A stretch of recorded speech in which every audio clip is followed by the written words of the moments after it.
From the Troubadour, Nashville, Tennessee. Welcome to Country Box, where music meets boxing.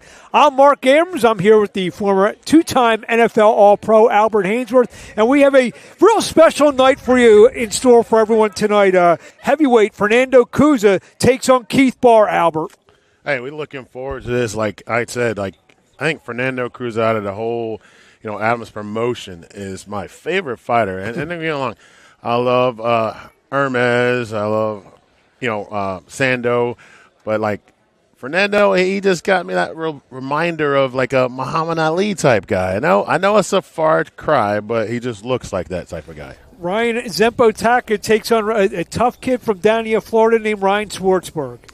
Yeah, we've seen Zempotaka here, a really sharp kid. It's hard to believe that he's only had one professional fight. He looks like he's been in the game for, a couple years. A young guy, 19, he's going to go far. There seems to be a pipeline starting, coming from New York down to Tennessee. Kobe Khalil Williams taking on a debuting kid from Missouri named Blake Witcher. Again, another guy that we saw that's very, very talented. And, just like these guys, they've been boxing for 2 or 3 years, professionally.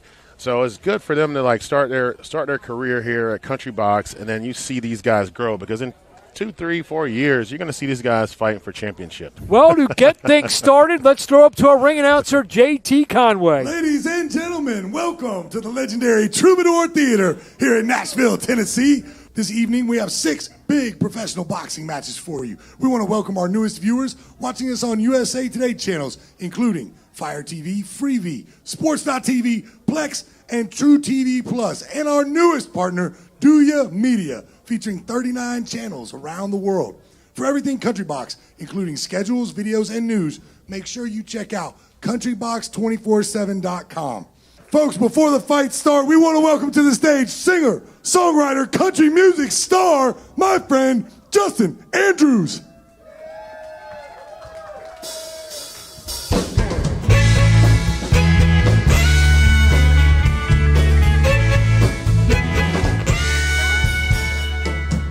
It started way back in 3rd grade.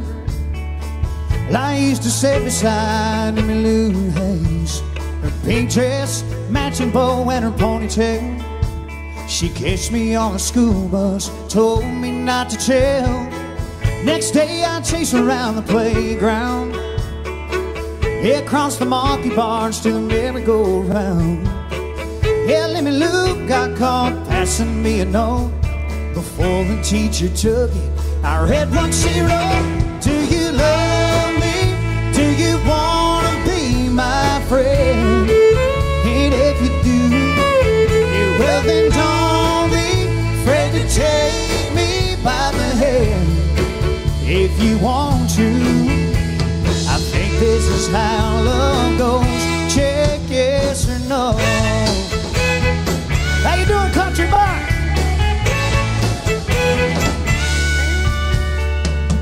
Yeah, now we're grown up and she's my wife.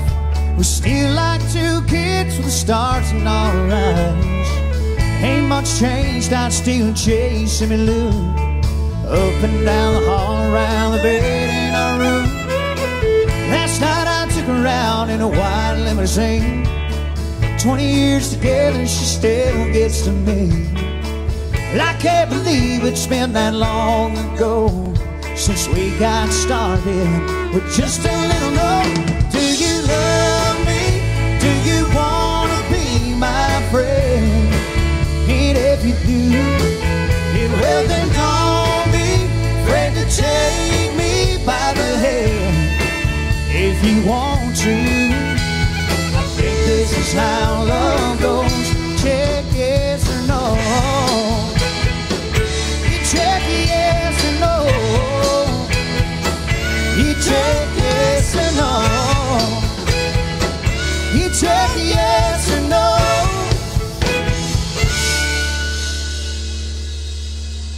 I hope everybody's having a good night out there. Y'all ready for some boxing?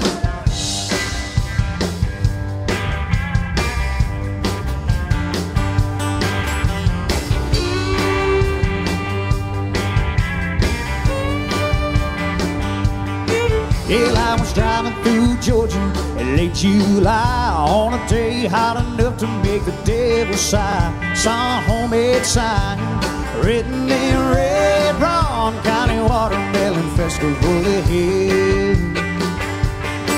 Yeah, well, I wasn't in a hurry, so I slowed down, took a 2-lane road to a one-horse town. Was a party going on? When I got there, I heard a welcome speech from a small town there. He said, we got 100 gallons, sweet red wine, made from the biggest watermelons on the vine. If you sing the song, but obey the law, you drink, don't drive, do the watermelon crawl.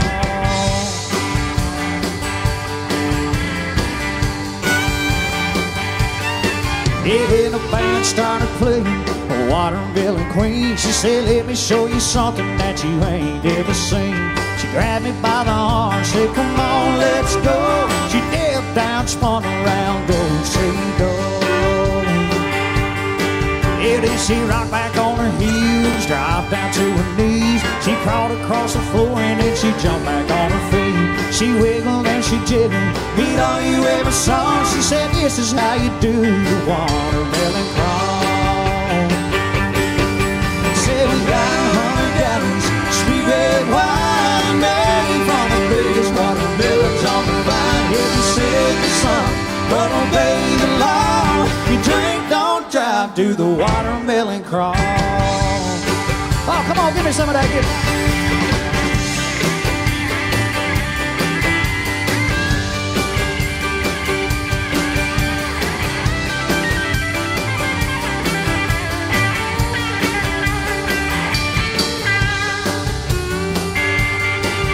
If you're ever down in Georgia, late July, if you ain't in a hurry, man, you ought to stop by. I can guarantee you're gonna have a ball learning how to do the watermelon crawl. He said, we got 100 gallons, sweet red wine, made from the biggest watermelons on the vine. If you said the sun, but obey the law, you drink, don't drive, do the watermelon crawl. Yeah, have fun, you all, and do the watermelon crawl. Do the watermelon crawl.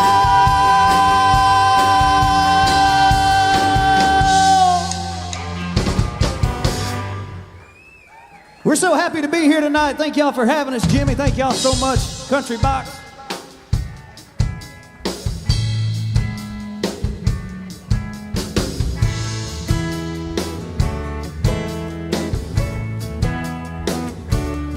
I bet you never heard old Marshall Dillon say, Miss Kitty, have you ever thought of running away? Settling down, would you marry me? Hell, if I asked you twice and begged you pretty please, was she to stand gas in a New York minute? Would never tie the knot, his heart wasn't in it. Stole a kiss as she rode away. He never hung his hat up at Kitty's place. Come on now. I should have been a cowboy. I should have learned to rope and ride.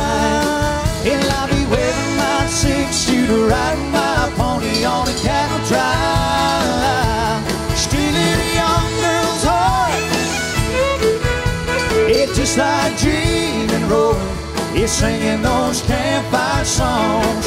Oh, I should have been a cowboy.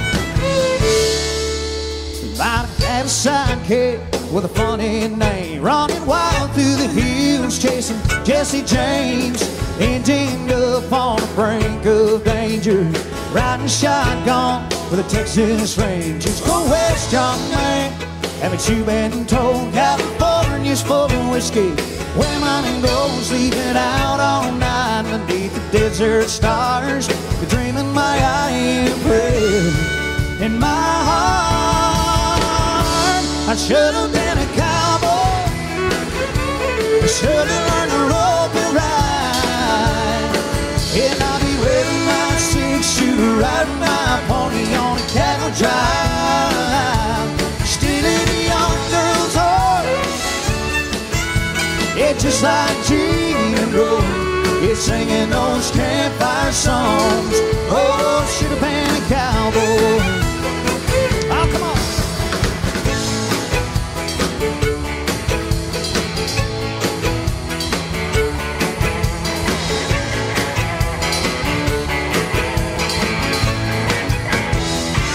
Come on, I want y'all with me. I should have been a cowboy. I should have learned to rope and ride. Hell, I'd be wearing my six-shooter, riding my pony on a cattle drive, stealing a young girl's heart. It's just like Gene and Roy. You're singing those campfire songs. Oh, I should have been a cowboy. Well, I should have been a cowboy. I should have been a cowboy.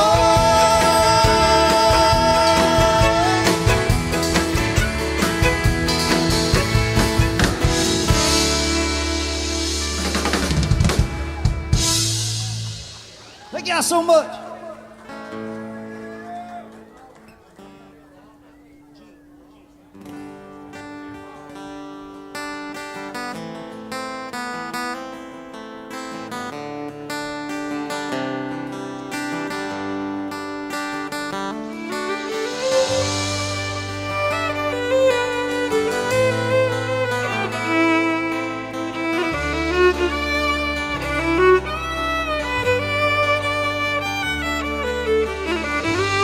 So highways getting longer. Seems there ain't no inside. Sleep would be best, but I just can't afford to rest. Got a ride in Denver tomorrow night. Called the house, but no one answered. For the last few weeks, no one's been home. I guess she's through with me. To tell the truth, I just can't see what keeps a woman holding on this long. And the white lines are getting longer, and the shadows getting cold. I'm much too young to feel this damn old. All the cards are on the table with no waste left in the hole. I'm much too young to feel this damn old.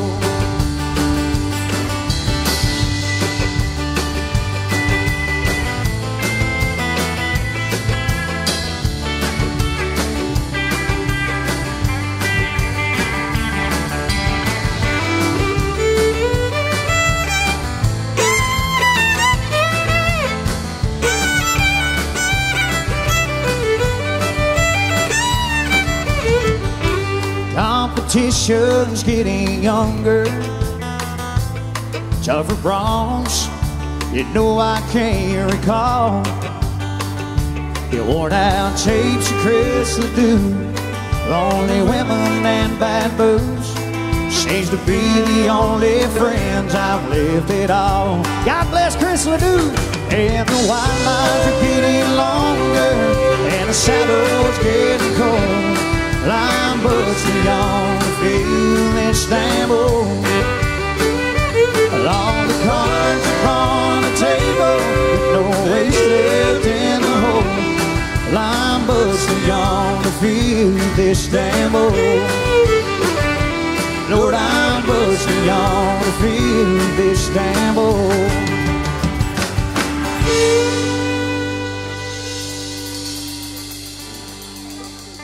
Country music lives.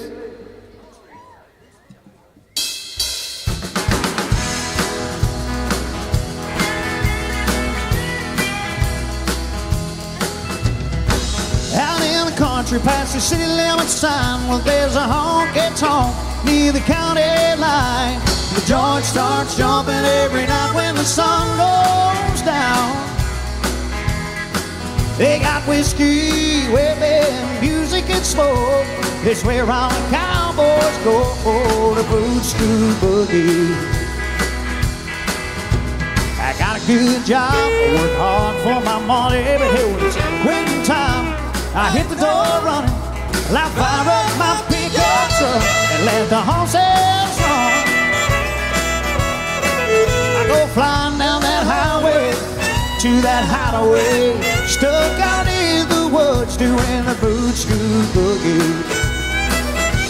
Oh, beautiful, do-si-do, come on, baby, let's go, boot scoot.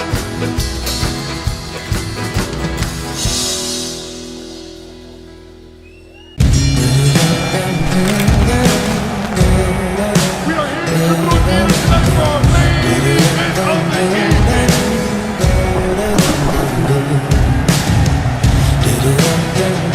Brought to you by Exhilarating Promotions. All right, Troubadour, it's main event time. Bury me, carry me, far beneath, fire and water me, watching me think everything free, everything free, down to the river,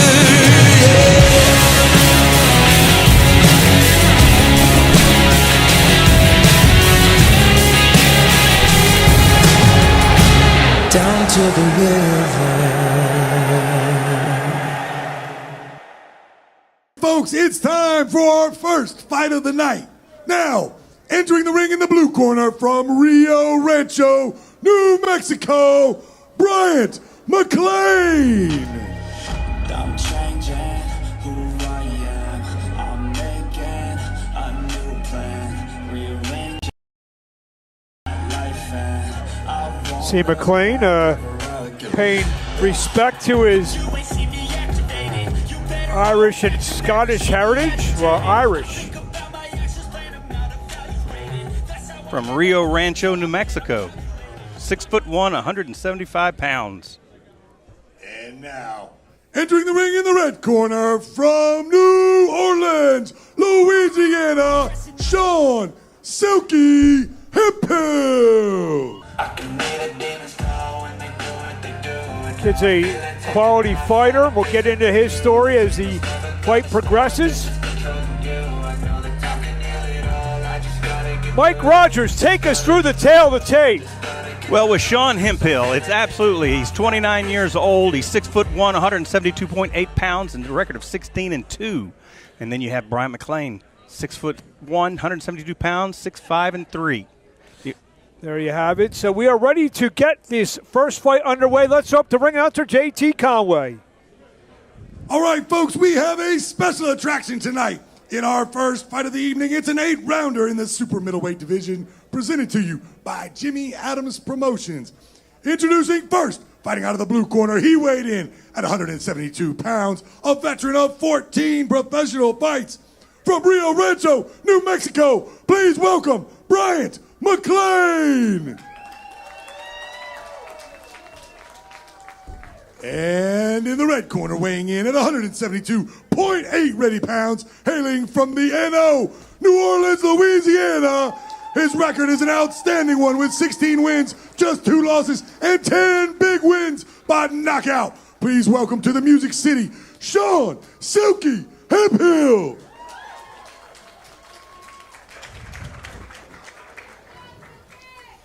All right, listen up, guys. Remember, when I say break, take a step back. Protect yourself at all times. Watch your low blows in your headbutts. If there's a knockdown, I want the standing opponent to the neutral corner. That's going to furthest away. Obey my command. Touch gloves back to your corners. Here we go. 6-round super middleweight bout. Sean McLean, 6'5", 1 knockout. He's in the, call it the Irish green skirt. Sean Hemphill got a record of 16-2 with 10 KOs. He's in the black. Mark Abrams, Mike Rogers, Albert Hainsworth. We are underway with our first bout here at the Troubadour Country Box 25. So you see McLean stalking a little bit. McLean comes from a boxing family. His father was the former IBC cruiserweight champion, Sean McLean, who was 23-8-1 with 21 knockouts. Yeah, I mean, like it's good to like have a a heritage behind you. That you've been in it; it's in your blood. So all you got to do is pick up and work hard, and he'd be able to do it. But like you said, like his last fight, he went the distance with the world champion. So that says a lot already. That's Hemphill. We have a couple Seans here. We're getting our Seans mixed up here. Hemphill, like you said, he just lands a right hand. But yeah, McLean, his father was a good fighter himself. Yes, but his father isn't fighting for him. No. He, with the record of 6-5 and 3 draws, out of that, he's been stopped twice. So he is susceptible. But to be honest with you, Sean Hemphill has been stopped before too. Back in January of 2023 versus a 11-0 prospect, David Stevens. I was actually at that fight too. So it's important that both of these men, they have something to prove here, and I think they're both going about it and doing it. Well, talking about Hemphill and that fight against Skull, I joked around I was probably about one of 7 people to see it. It was the first fight of the night on the Canelo Munguia card out in Las Vegas back in May, and I'm one of these guys, I'm one of these lifers, or if you want to call me a boxing lifer, nerd, whatever. I was one of the first media guys in there long before Canelo got in the ring, and Sean Hemphill, who's managed by Adam Glenn, and William Skull were getting it on. I remember you telling me that he was, he's definitely a prospect to watch. He's a hard hitter, and he doesn't go down easy. So I'm excited to watch him. He actually comes from some fighting heritage. He got into boxing. His father was a kickboxer. Was Hemphill. He lands a 1-2 on McLean. One thing I like to see what Hemphill should do. He looks a little like that was a good right hand. McLean. He has a soft body. He's a very soft body. I mean that kilt is holding, hiding a lot of it. I would go to the body, and I think he can end this fight pretty early. Mark, did you say that Hemphill had a background in mixed martial arts? Well, his father was a kickboxer. Oh, okay. Because actually McLean had 2 kickboxing bouts as an amateur. Yes.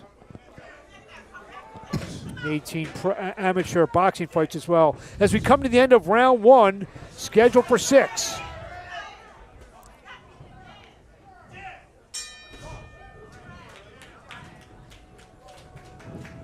And spring became the summer. Who'd have believed you'd come along? Mark's favorite song. Is your favorite song?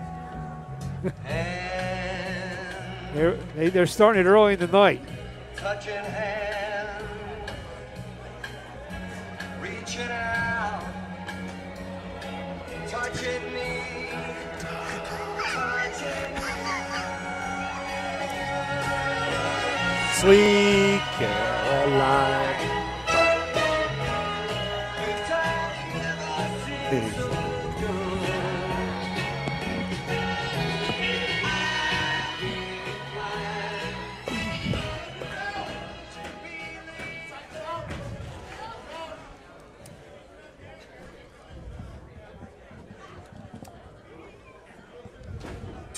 Round 2 between Sean Hemphill and Sean McLean. It's a family affair in the McLean corner, as his brother Jake is his chief second tonight. Hemphill appears to be taking the initiative to start closing the gap and really starting to lay down a little bit more leather. I don't think Bryant McLean is figuring him out yet. He's having a hard time getting around that jab. Keep calling McLean Sean, that's his father, Bryant McLean.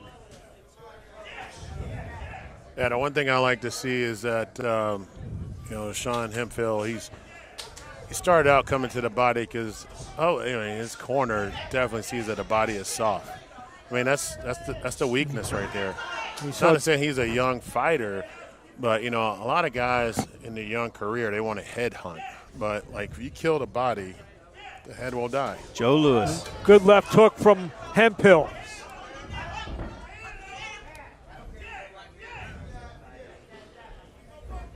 Sean reminds me of a tiger playing with his food. He's taking his time. He's a patient fighter. The fight against Stevens, He had some real good moments in that fight, and a hard right and a left, and McLean is hurt. McLean is trying to cover up, and a right and a left to the body from Hemphill. McLean trying to fight back. 2, 3 more big shots, and Hemphill has McLean in trouble on the ropes. Big flurry from Sean Hemphill, and we can get a standing 8 here. No standing 8. Referee stepped in, but Hemphill is all over McLean. Good left to the body there. McLean tries to land 3 punches off the ropes. Mike, I think no more playing. Yeah, I believe the playing's over. I'm going to be honest with you. It's almost like Bryant McLean is ready to sign. And this fight is stopped. It's done. He was getting hit harder than Willie Nelson hits a joint. I'm telling you, he was truly ready to do some major damage to him. Score of the second round stoppage. Win number 17. Stoppage number 11 for Sean Hemphill. See his manager, Adam Glenn, in the black, trained by Jose Guzman. The dapper Jose Guzman. Guys, what do you see here? I see a top-level world elite prospect just having a good time out there. You could see at the very end that McLean was ready to sign the papers. He didn't want to fight anymore. He was ready for the divorce to be done. Yeah, like what I see is like he started going to the body. I mean, just those little body punches, just touching the body, it'll make a big difference instead of just hunting the head. So he started touching the body, and then of course, McLean started covering up, and then Hemphill started going back to the body. So then that opened. So he started dropping his hand, trying to protect that soft body. Then Hemphill started going back to the head, and that's what kind of knocked him silly, and that's what made the ref jump in to stop the fight. We're talking about soft bodies. I think he was softening, no pun intended, McLean up, and then he went in for the finish, and good sportsmanship. McLean holds Hemphill up high. And the irony is, it was just about maybe a minute before that, I said he reminded me of a tiger playing with his food, and then he went in for the kill. Well, Joe Exotic, I guess, would be proud of Sean Hemphill now.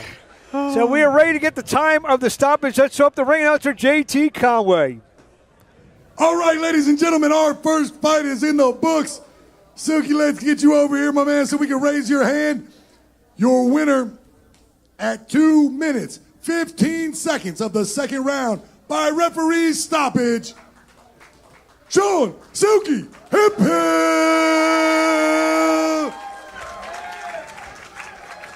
Sean Hemphill goes to 17-2 with 11 knockouts. McLean now even up at 6-6-3.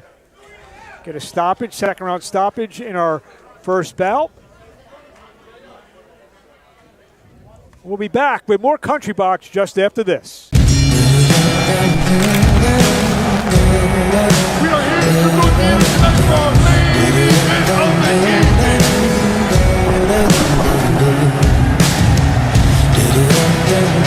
Brought to you by Reality Promotions.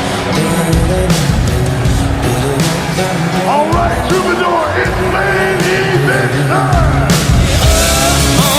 Bury me, carry me, far beneath, fire and water me, watching me think everything free, yeah.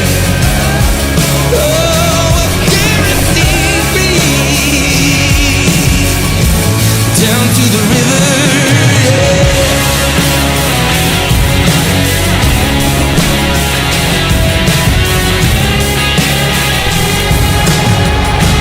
Down to the river.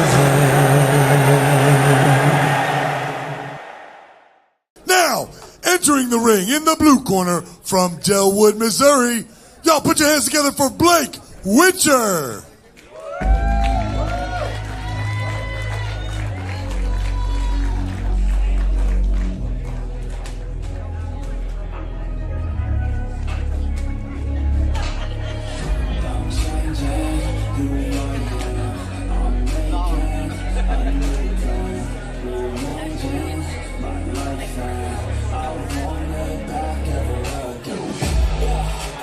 You ain't see me yet.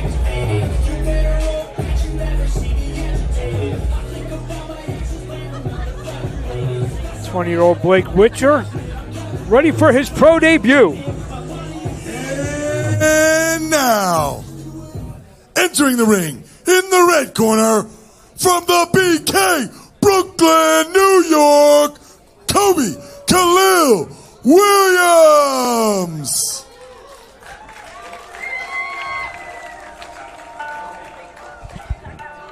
See the famous Christy Martin, the coal miner's daughter. How awesome is that?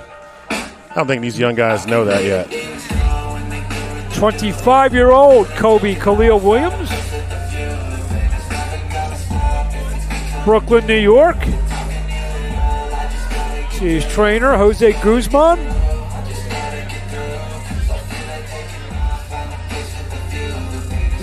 And we are ready to get things underway. Albert, take us through the tail of the tape.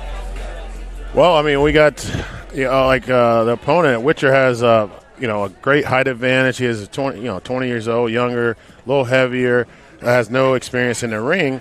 But we're going to see how Khalil Williams is going to come out with a taller, a little bit stronger guy. JT Conway, take it away. Folks, our second big fight of the evening is scheduled for 4 rounds in the super lightweight division. Brought to you by Jimmy Adams Promotions. Folks, don't miss out on the incredible opportunity to enhance your health and wellness with a revolutionary supplement brought to you by the man himself, Jimmy Adams. Please see Kelly Cairns right back there at the back table. She's got a few drawings. They got a 7-day elixir experience, and you might like this, a European facial, $125 value. Check them out at the table. All right, introducing first, out of the blue corner, he's making, folks, his pro debut, weighing in at 142.4 ready pounds, fighting out of Delwood, Missouri. Please welcome Blake Witcher. And in the red corner, weighing in at 141.8 pounds, he has a record of 2 wins, no loss.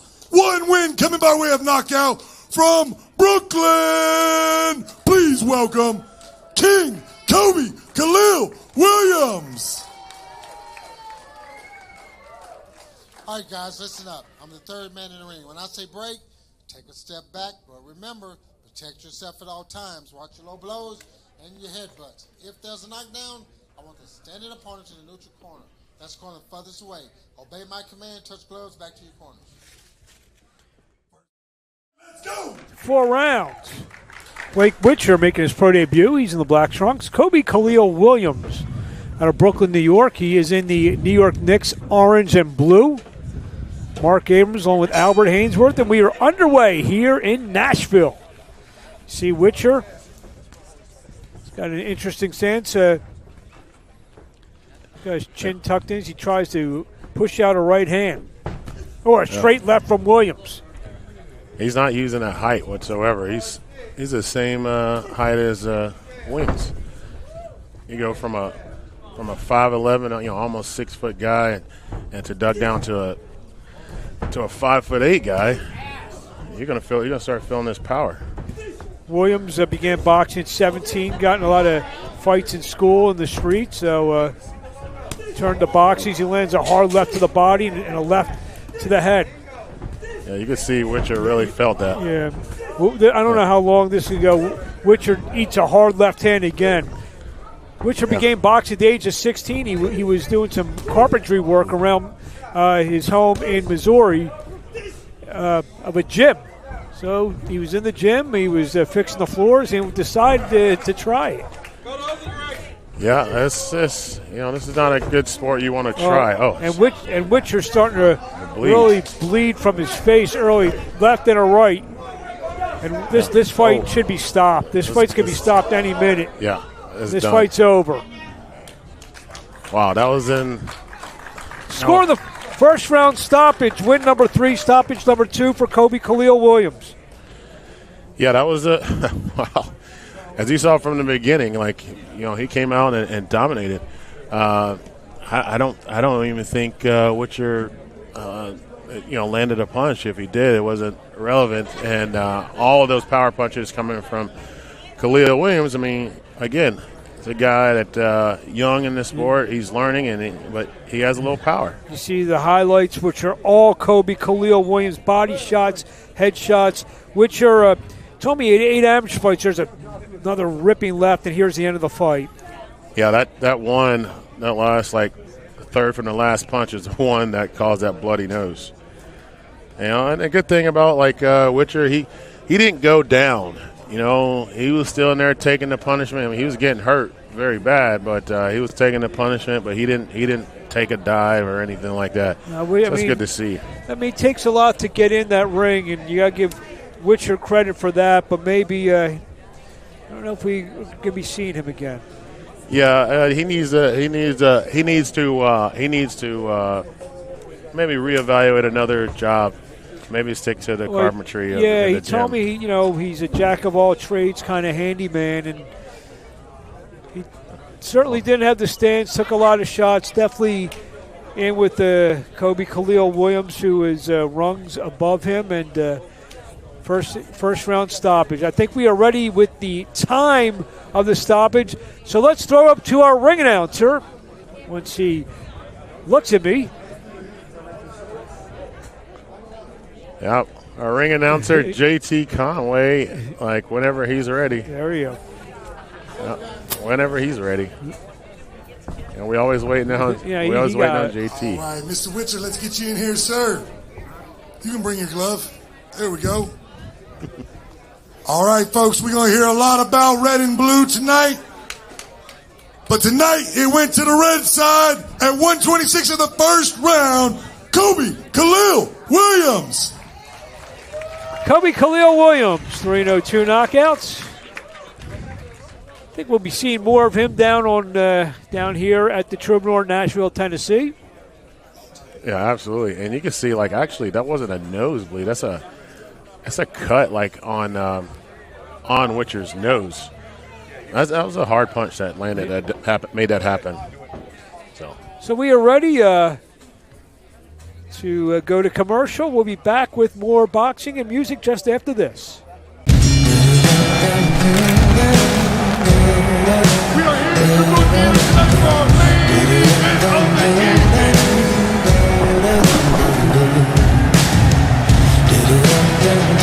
Brought to you by Reality Promotions. All right, Troubadour, it's ladies and time.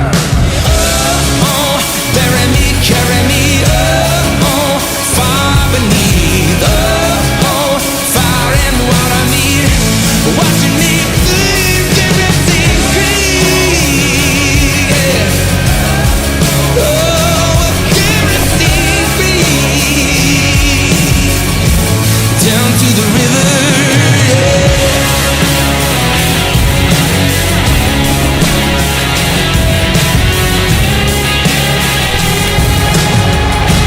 Down to the river.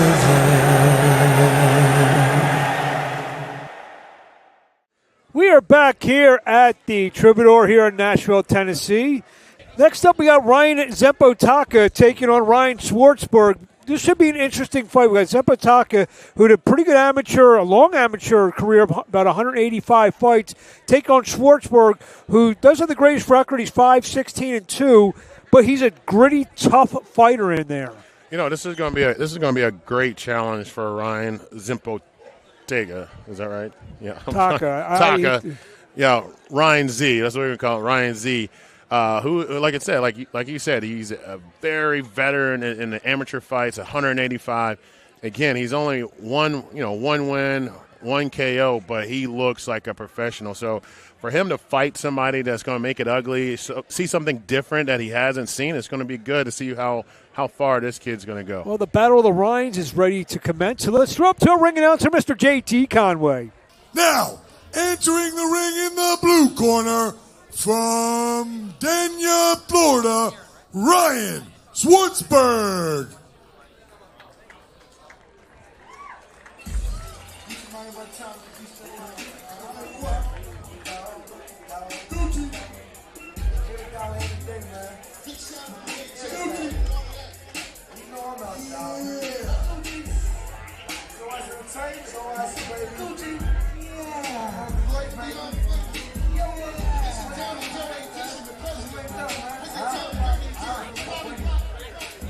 .34-year-old Ryan Schwartzberg. from Dana. I know where Dana Cutoff Canal is. Hey, he told me he was an avid fisherman down there. So It's great fishing. And now entering the ring in the red corner, fighting out of South Fallsburg, New York, Ryan Pretty Boy Zipotica!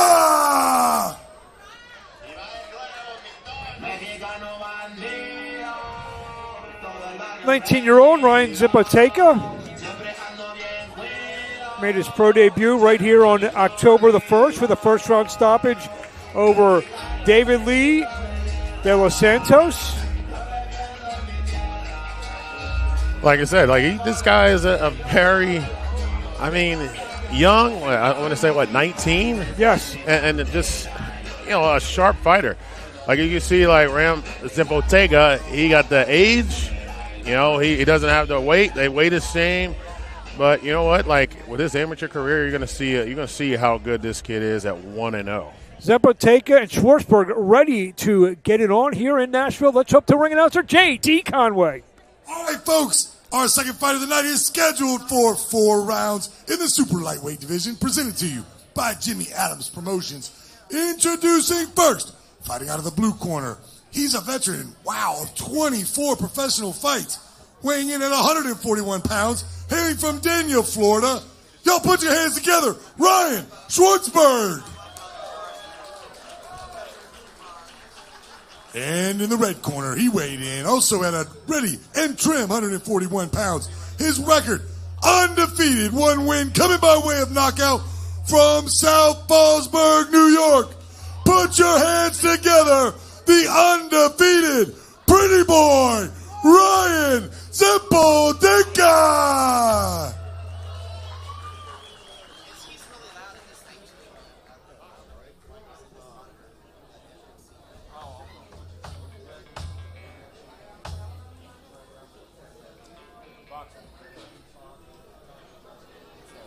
All right, boxers, your trunks are looking good.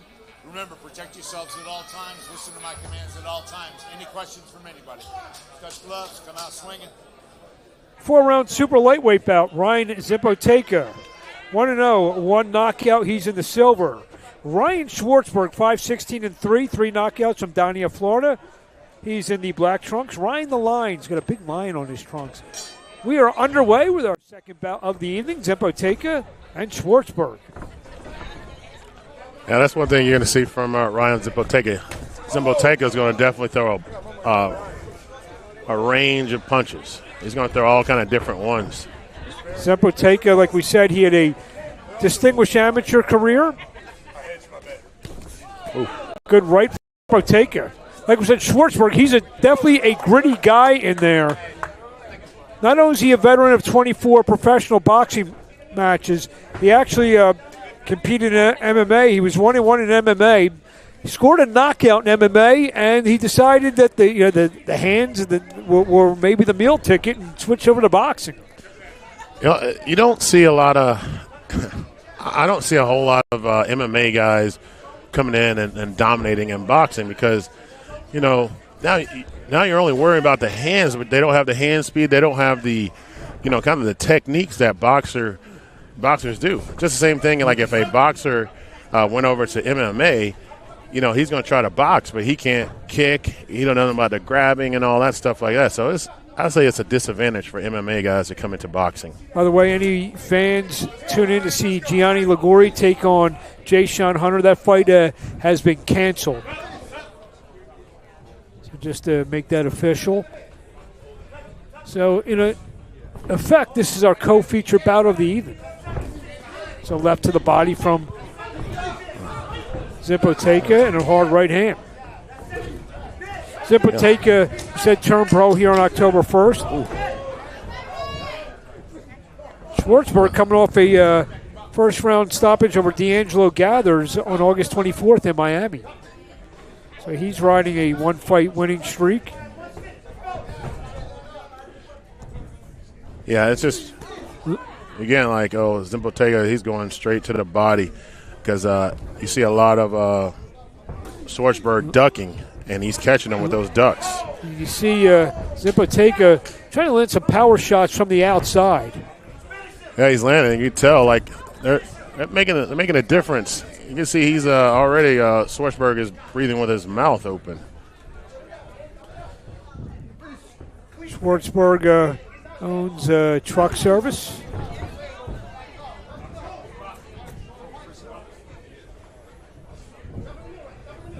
You know, and we got to look at, like, Zimpoteca is, only in his second pro fight, you know. So, like, look at the way he's boxing. He's giving an array of punches. He's not getting hurt. He's a good right hand from Zimpoteca. We'll be back with round 2 just after this.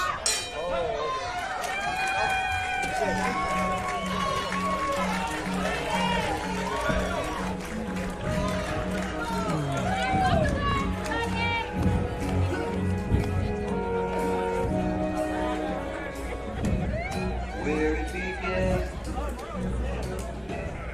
I can't begin to know that I know it's close. Wasn't the spring, and spring became the summer. Who'd have believed you'd come along?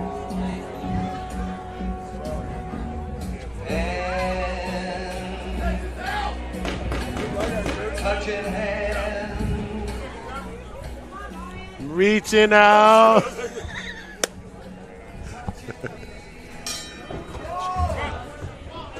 We are back for round 2. Ryan Schwartzberg lands a right hand to begin the round. Schwartzberg trying to feint his way in.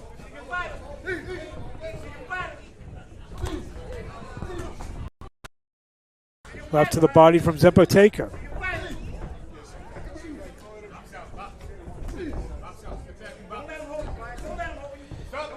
He's got a Schwartzberg. He got to make this ugly, you know, because he's not going to outbox Zimpoteca.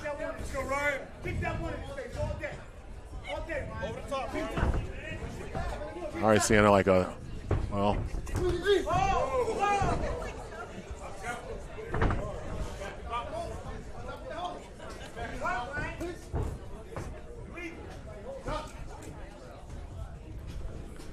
Yeah, there's already a little knot on Schwartzberg's eye. Let's say on his right eye. Jab from Zimpoteca. Tries to land his uppercut from distance. Leaves himself wide open for a right hand when he does that, does Zimpoteca. I don't think that Schwartzberg could take advantage of it. That's why he's throwing it. We'll see how the fight progresses if he keeps doing that. Yeah, you see how like Schwartzberg is like his punches are wide. You know, you could see him coming. So I think that's why, you know, Zimpoteca using it this time. You know, as he gets older, of course, the more experience he's not. There's a right hand from Zimpoteca. See Schwartzberg going southpaw and he kind of walking in.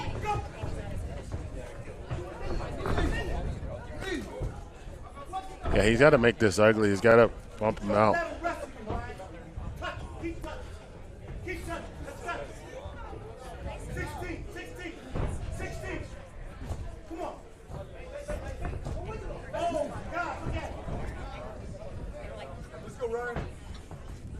Well, jab from Zimpoteca.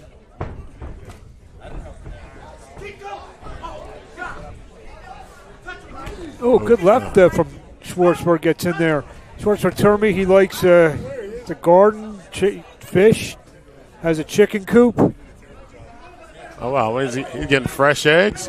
Yes, he said he likes to get fresh food. He did tell me that.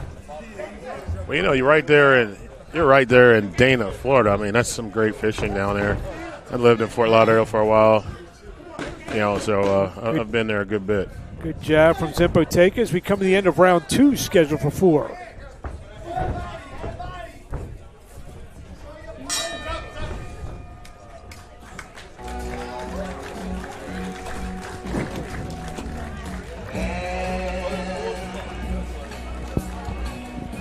So like I said, Schwartzberg had to make it a little ugly, and that's kind of where let's see, he rushes in. Those punches, those uppercuts are hurting. They're definitely hurting Schwartzberg.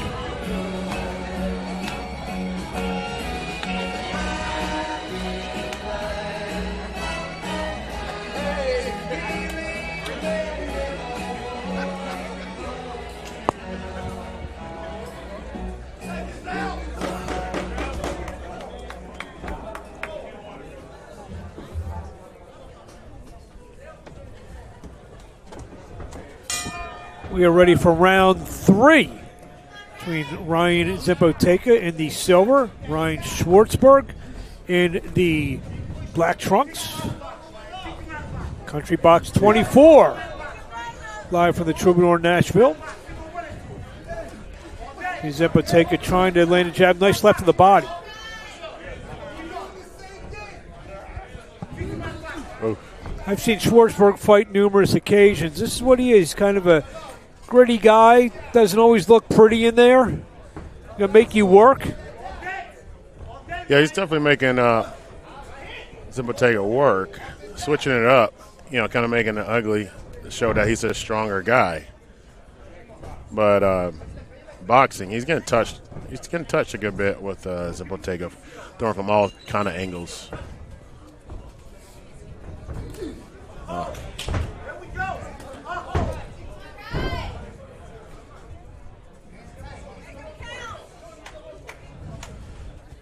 See, Zempoteka just putting the jab out there.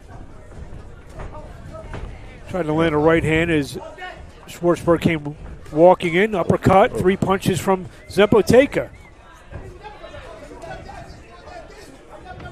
I tell you, Schwartzberg, he could take a punch. He's getting touched in the face with those jabs, and he still keep coming forward. Next up, we will have Aaron Partridge take the stage.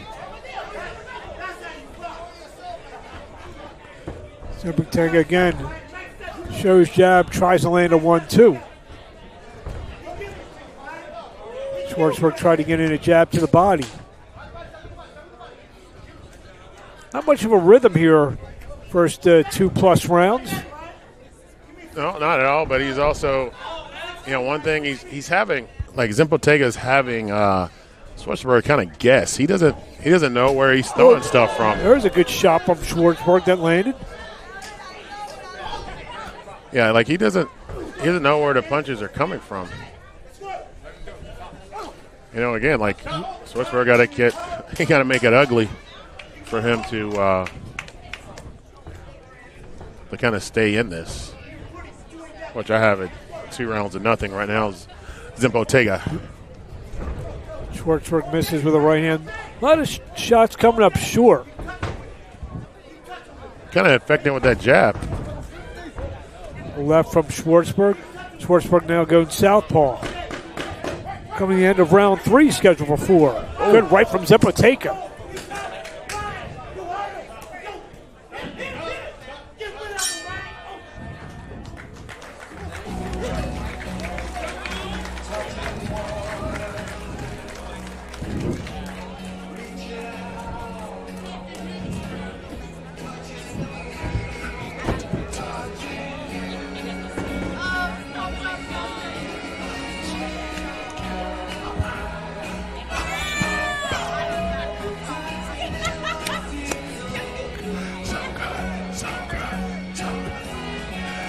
I can't.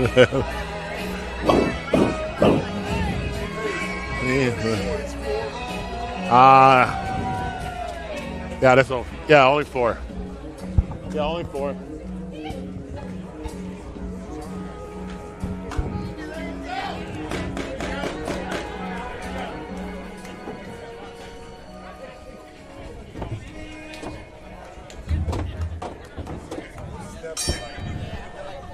Fourth round between Ryan Zempoteka and Ryan Schwartzberg.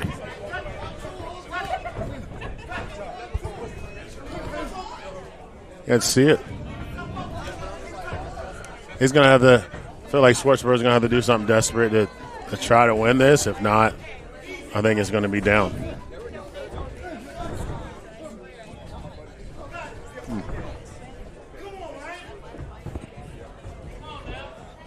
You can hear David Lee on a corner wanting him to finish Schwartzberg. David Lee, the cutman or manager for Zimpotega. You know, he's wanting Zimpotega to finish Schwartzberg. Zimpotega, who's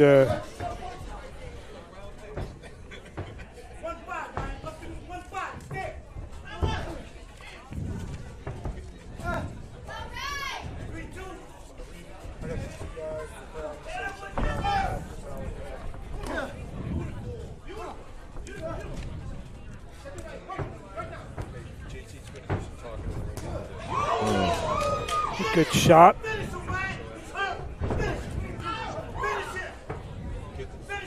Here's Zimpotega asking to get the finish, but I don't think either of these guys have been remotely hurt. Schwartzberg telling Zimpotega to come on. Yeah, but you know what? I think Schwartzberg doesn't have an off switch. Don't know how many times he's been finished, knocked out, but I mean, those punches are definitely slowing him down. When Zimpotega was going to the body of Schwartzberg, like the first round he stayed up, he was standing up in the corner. Second round he sat down. He had to get his breath, had to catch it. So those body punches, those body shots are definitely hurting. But he's a tough character, Schwartzberg. Good right from Schwartzberg.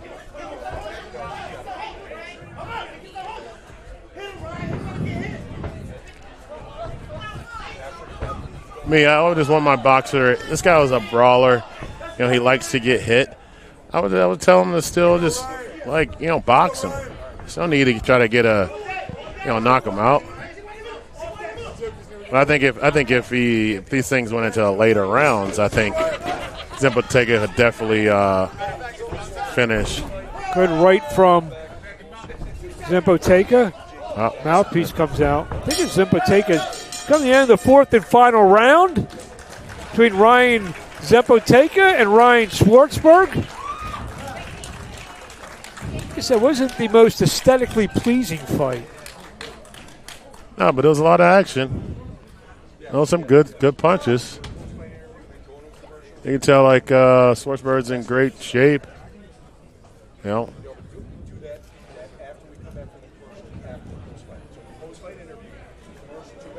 Here a little bit right here. You can see on the interviews those uppercuts were really smashing Schwartzberg.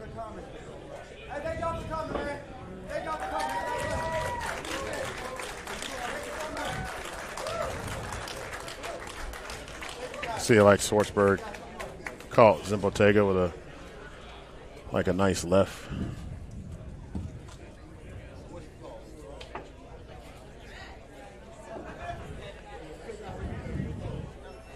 Remember, it's still a little ugly fight, but we got a guy who I think it'll be, 2-0,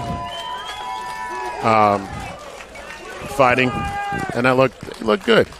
Just want to keep building from this for Zimpotega. He looks to go to 2-0. Ryan Schwartzberg did what he normally does. He gives a good effort there.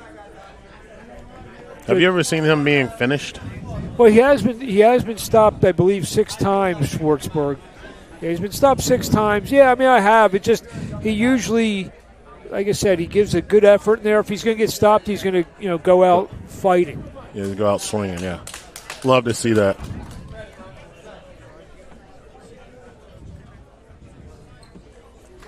You ready? I think we are ready for the decision.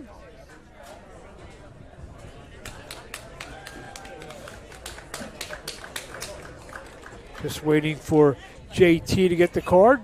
Has it? Let's throw up to JT Conway. All right, folks, after 4 rounds of action, let's hear it for both fighters.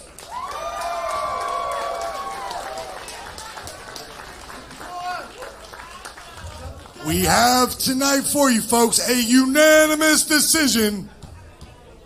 All 3 judges decided this fight for the still undefeated pretty boy, Ryan Zempotenka. There you have it. Ryan Zempotenka goes to 2-0.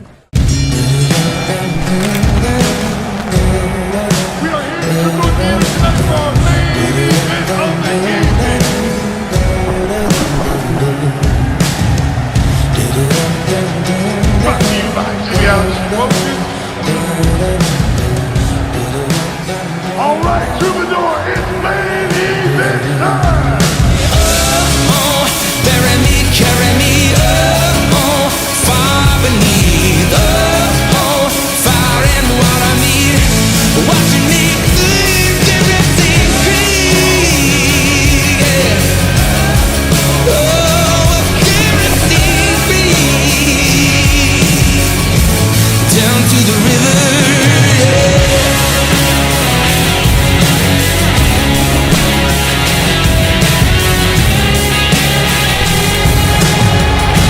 Down to the river.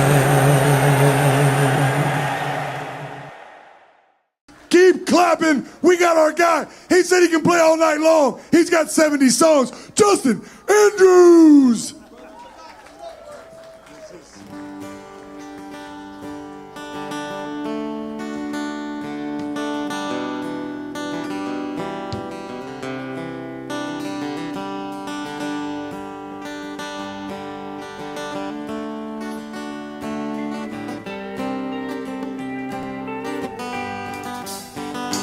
Rolling down a backwoods Tennessee byway. I got one arm on the wheel, holding my lover with the other.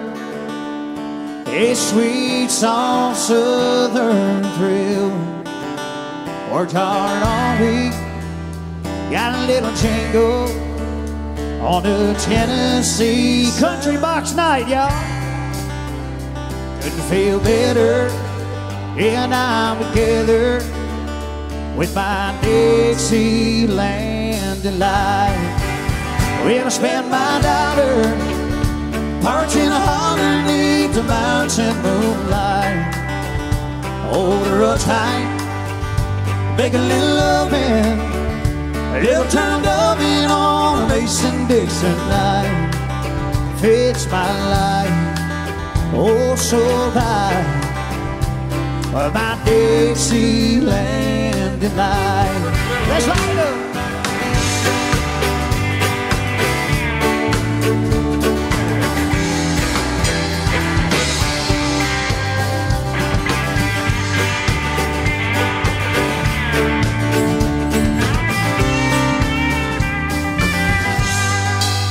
Yeah, white-tailed buck deer, yeah, munching on clover. Red-tailed hawk sitting on a limb. Yeah, chubby old brown hawk, yeah, croaking bullfrog, just as free as a feeling in the wind. I got a homegrown country girl, yeah, she gonna give me a whirl on a Tennessee Saturday night. Yeah, couldn't feel better.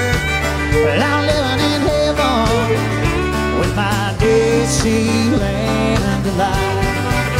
Well, I spend my dollar marching underneath the mountain moonlight.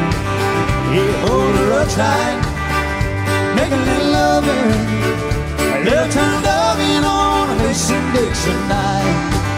Fits my life, oh so right, my Dixieland delight. Y'all ready to wind it up?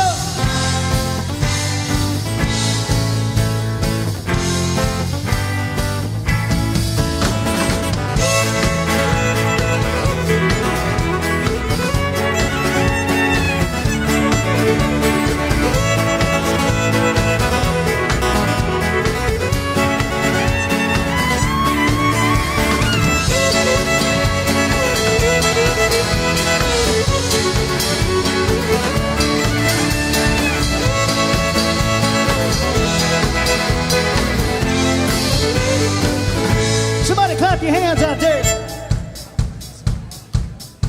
Well, spend my dollar parked in the underneath the mountain moonlight. Yeah, hold her up tight. You make a little loving, a little tongue loving on a Mason-Dixon night. Fits my life, oh so right. My Dead Sea landing light. Hey!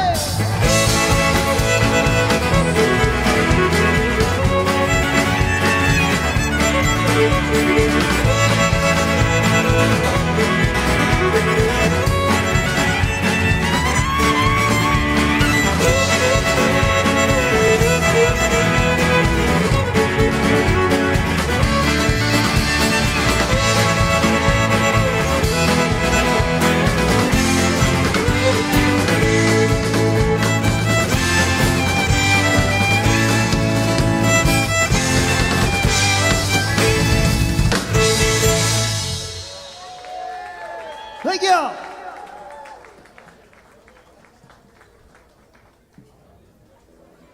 Here's a little song by one of my favorite singers.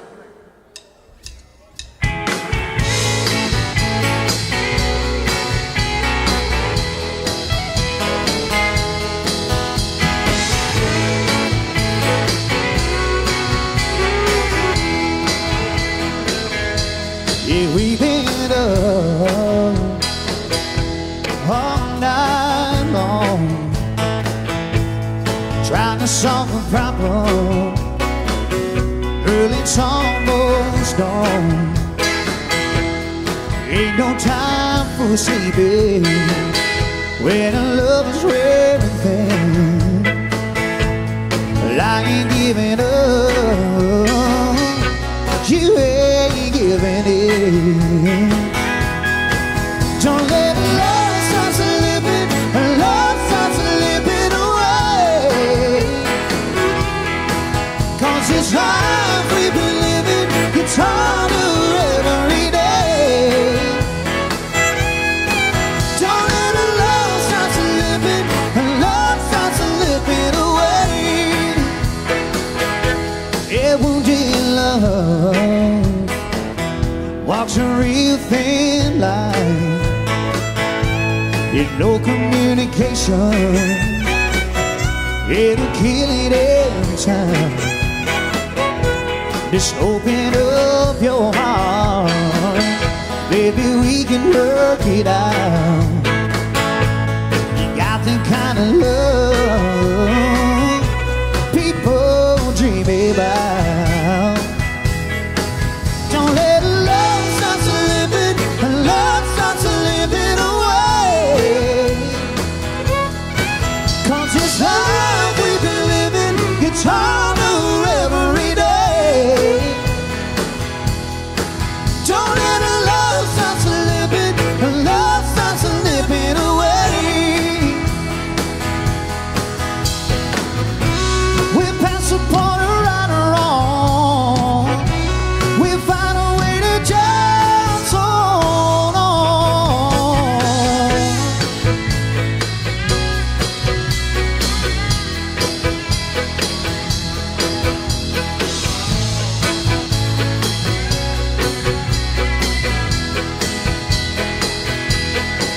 Don't let love start slipping, love start slipping away. 'Cause this life we've been living gets harder every day. Don't let love start slipping, love start slipping away. Don't let love start slipping, love start slipping away.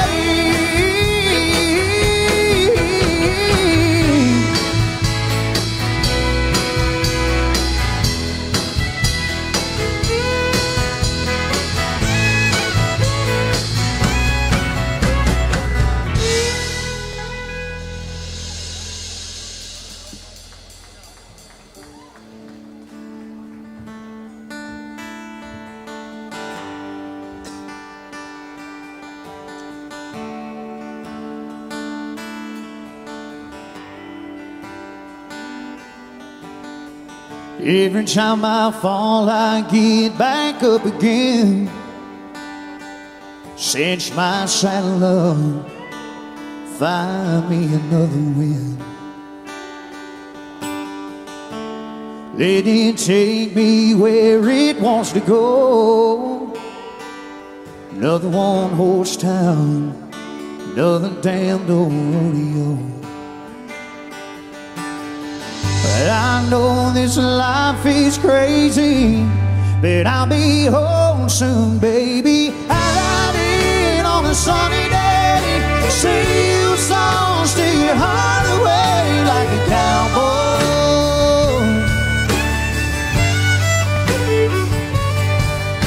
Hang my hat like I'm here for a while, take off my boots, drive you wild like a cowboy.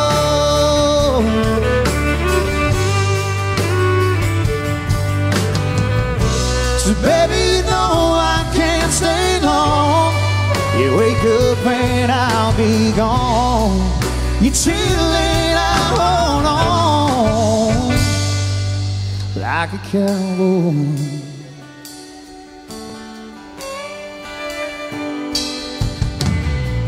Keep your picture tucked inside my old hat. Yeah, it brings me love. I need a bunch of that. This midnight winding road runs through my blood. I can't give it up. Feel like a settlement. Yeah, I know it's hard on you, but like I always do, you lie right in on a sunny day, sing you songs till your heart away like a cowboy.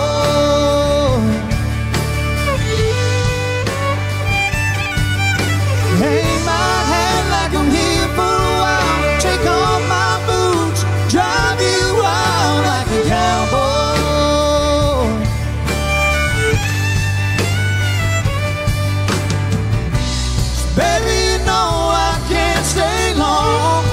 You wake up and I'll be gone.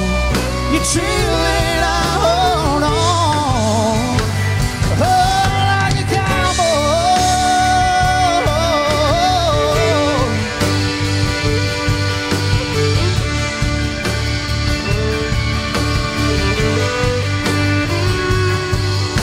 You lie right in on a sunny day, sing you songs till your heart away like a cowboy.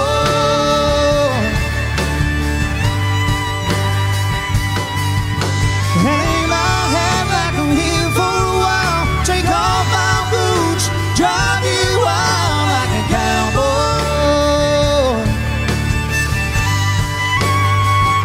You like a cowboy,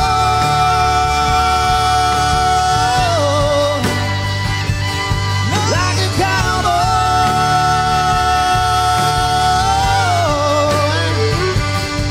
like a cowboy.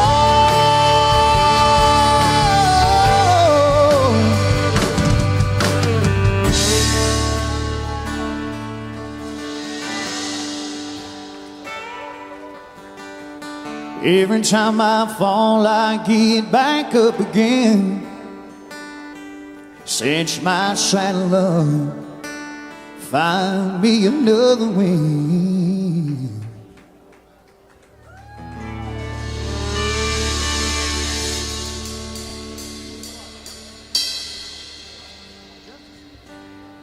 Thank y'all again so much for us being here tonight. Jimmy, appreciate you, buddy. Thank you so much. Thanks for everybody that's putting this on. It's a great thing. This is like the third or fourth time that I've came, and I'm having a great time tonight.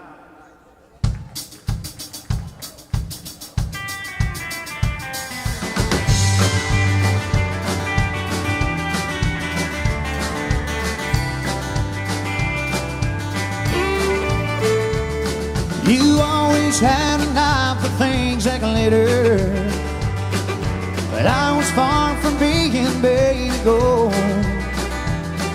I don't know how, but I scraped up the money.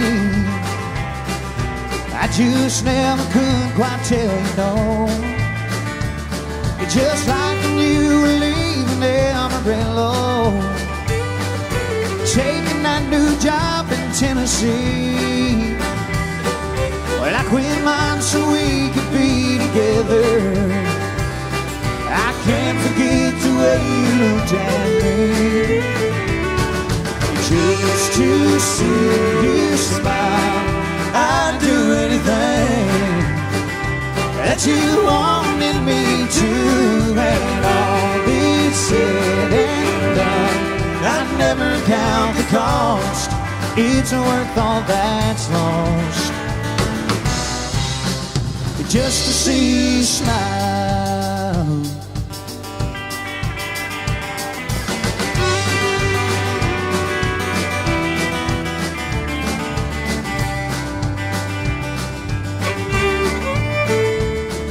When you said time was all you really needed, I walked away and let you have your space.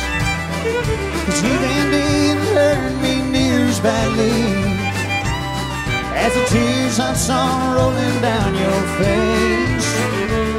And yesterday I knew just what you wanted when you came walking up to me again. And I told you that I was happy for you, and given the chance I'd like again. Just to see you smile, I'd do anything that you wanted me to.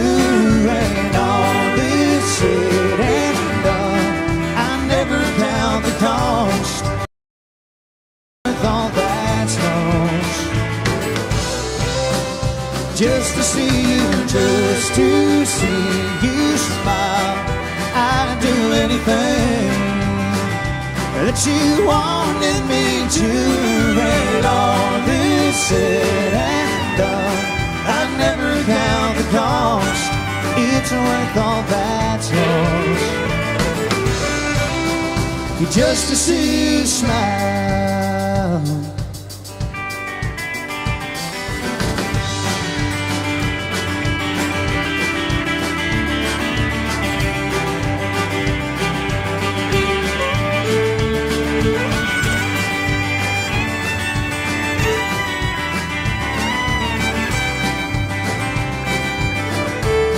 Yeah, just to see you smile.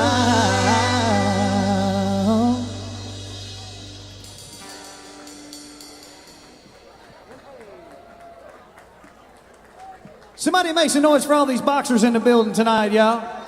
Laying it all on the line out there.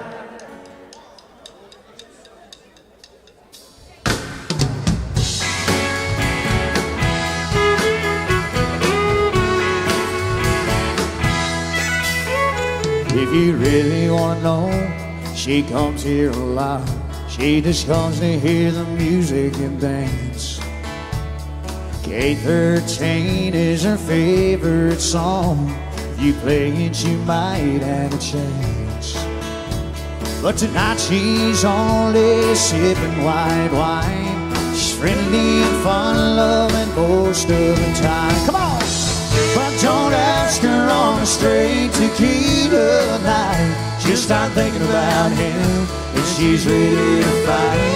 There's her broken heart on every man inside on a straight tequila night.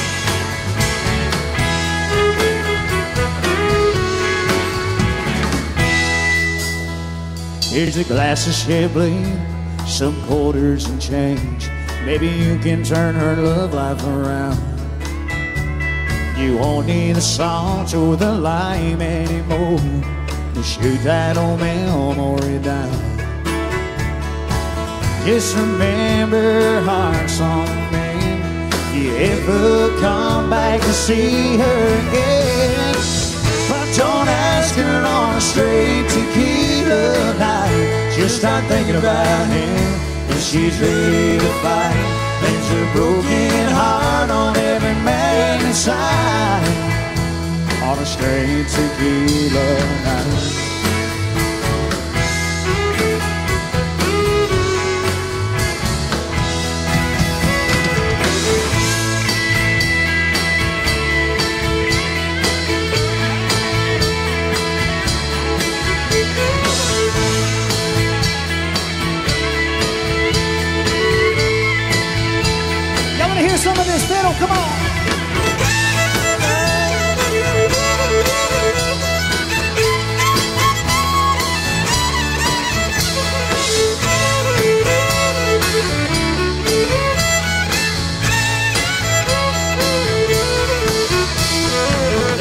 Don't ask her on a straight tequila night. She'll start thinking about him, and she's ready to fight. There's her broken heart on every man inside. On a straight tequila night. Don't ask her on a straight tequila night. She'll start thinking about him, and she's ready to fight. There's her broken heart on every man inside. On a straight tequila night.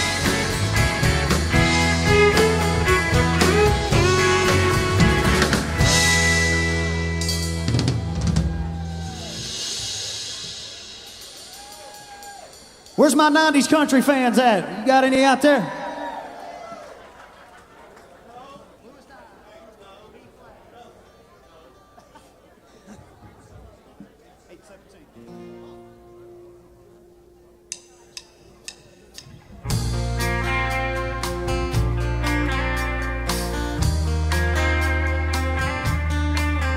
Anybody from Texas in the house?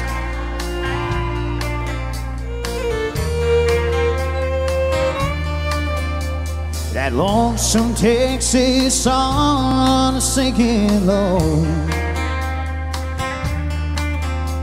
In the rearview mirror, I watch it go. I can still see the wind in your golden hair. I close my eyes for a moment, and I'm still there. The bluest skies in Texas are haunting me tonight. You're like the stars that fill the midnight sky. Her memory fills my mind. Where did I go wrong? Oh, can I make it right? The bluest skies in Texas are haunting me tonight.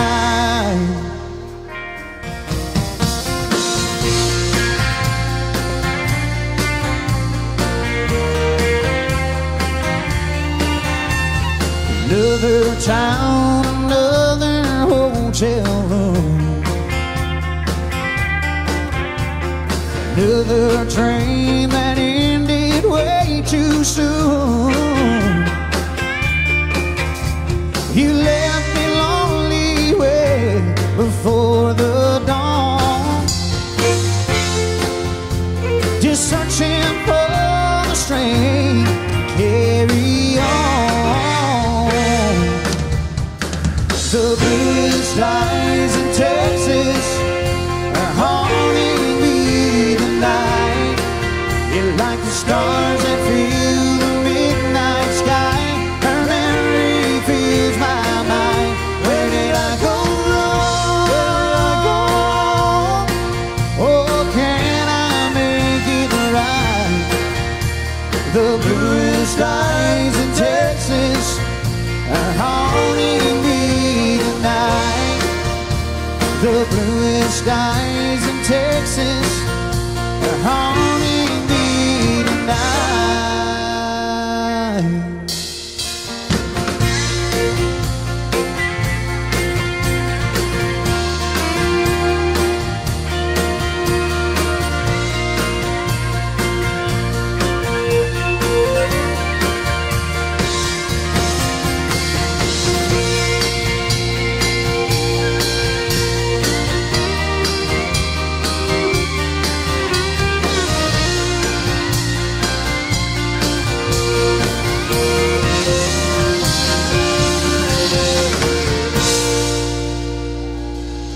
Song for our Texas fans out there.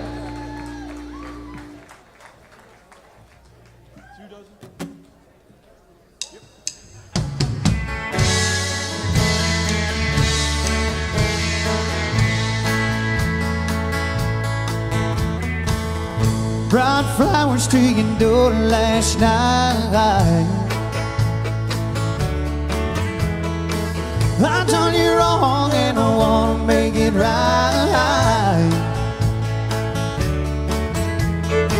Yeah, you say I'm not welcome here. I know it ought to be perfectly clear. I can't help but wonder what it might be like. Come on, sing it if you know it. If I had 2 dozen roses and an older bottle of wine, if I really could have hung the moon, would it change your mind? Well, if I could cry a little harder and get a little less sleep at night, if I had 2 dozen roses, would it change your mind?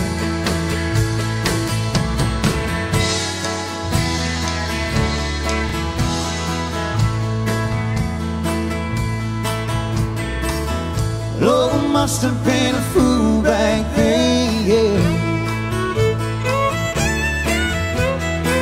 to lose something that you can't have again.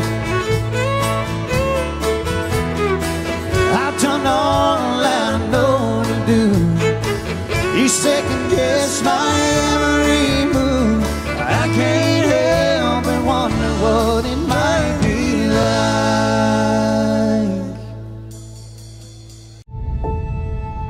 What if there was a product that could help you control cravings, burn more fat, boost your metabolism, promote healthy blood glucose levels, lower inflammation, optimize insulin sensitivity, support healthy blood lipid levels, and support healthy blood pressure? Introducing Bellatrim.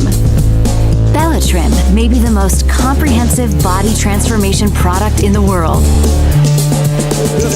Weight management is more than calories in and calories out. It's about controlling appetite, having a healthier gut, supporting insulin function, stimulating fat-burning metabolism, and promoting healthy blood lipids and blood pressure. A proprietary blend backed by 6 clinical studies. Control cravings. Burn more fat. Bellatrim, powered by nature.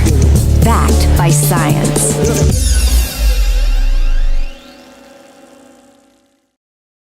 Well, we are ready for our next bout. Elon De Jesus and Dominique Griffin. To bring the fighters in the ring, let's throw up to ring announcer J.T. Conway. Entering the ring in the blue corner from Irving, Texas, Dominique Griffin.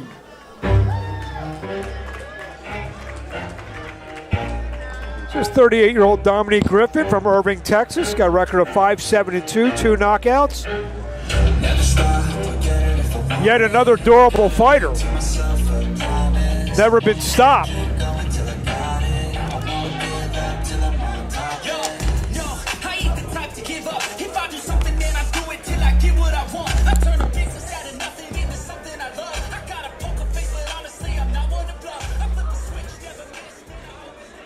But it's good to see these. His opponent, entering the ring in the red corner, fighting out of Orlando, Florida, Elon De Jesus.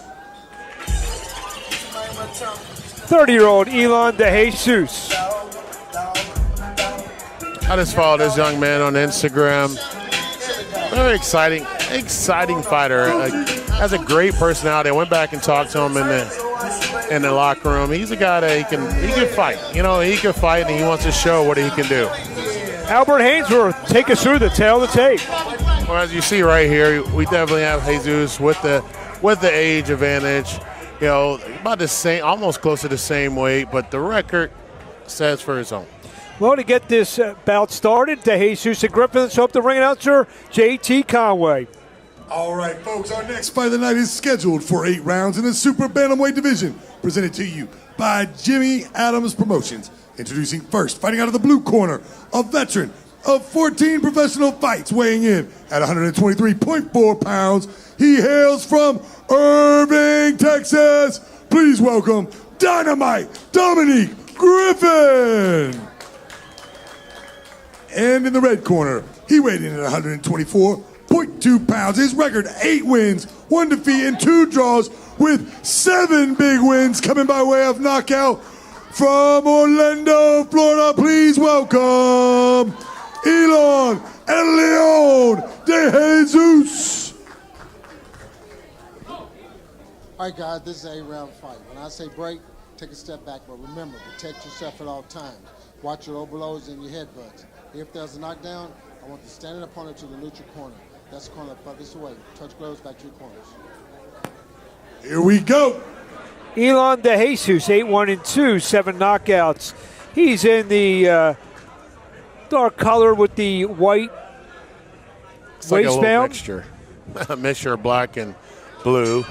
Dominique Griffin, 5-7-2. He's in the green and white. He's actually wearing Philadelphia Eagles colors, and he's from Irving, Texas, which was the former home of the Dallas Cowboys. Not a Cowboys fan. I actually flew over. He was on the same. We were on the same plane. So I really was a big football fan. Well, I can easily say you might be an Eagles fan. Is that right? I hear you. I mean, you're in the Boxing Hall of Fame of Pennsylvania and Atlantic City. out of Philadelphia, where a lot of fighters came out. Just say, hey, I'm with a amazing commentator in Mark Abrams. Oh, stop. He's been like he kind of helped me along the ropes because this is my first gig doing in boxing. I do what I can. You're the best coach I ever had in boxing. I thought you were saying anything. I can't do that for you. Elon De Jesus, his only loss was versus a guy by the name of Rajon Chance. Yeah, Rajon. Yeah, they fought twice, a draw and a split decision. Hey, did you know they were also amateur rivals? Yes, I do.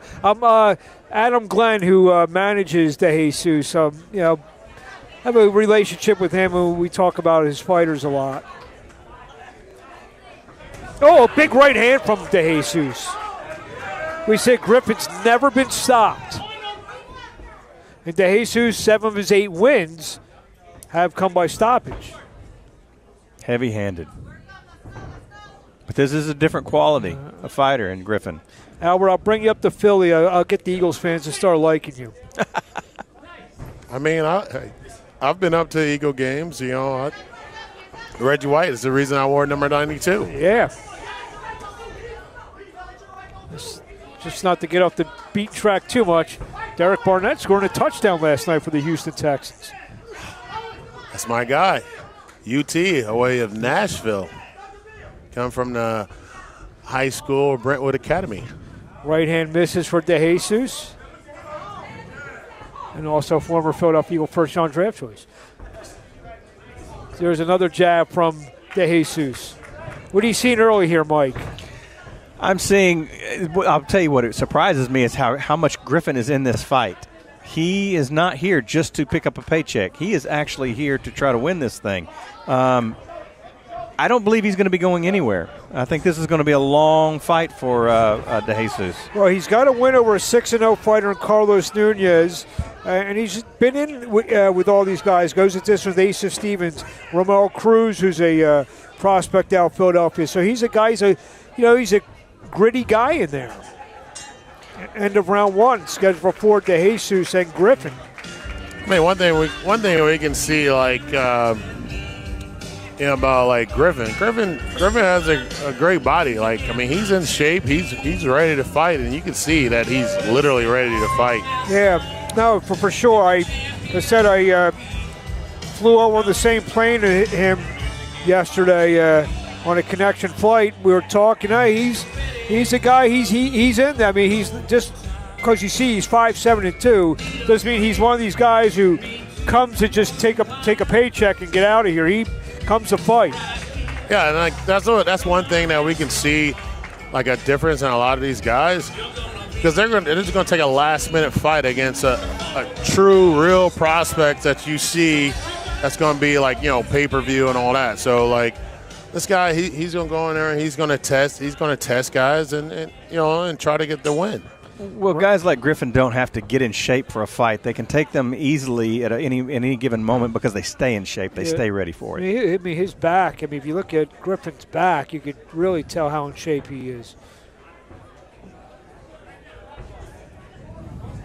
Told me he does some warehouse work when not boxing.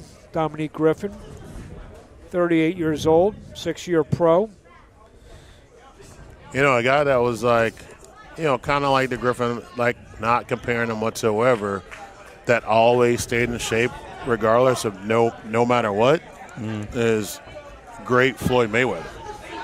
Oh, absolutely. Like Floyd Mayweather, he still runs 5-6 miles a day. Like this guy, I've been out with him, hanging out, and we're out at, like, say, a club or something in Miami or Vegas or whatever. This guy's still out there going out, never touch a drop of alcohol, only cranberry juice. And then as soon as he leaves the club, he's going to go put his running shoes on and he's going to go run 4 or 5 miles. That's dedication. Hard work.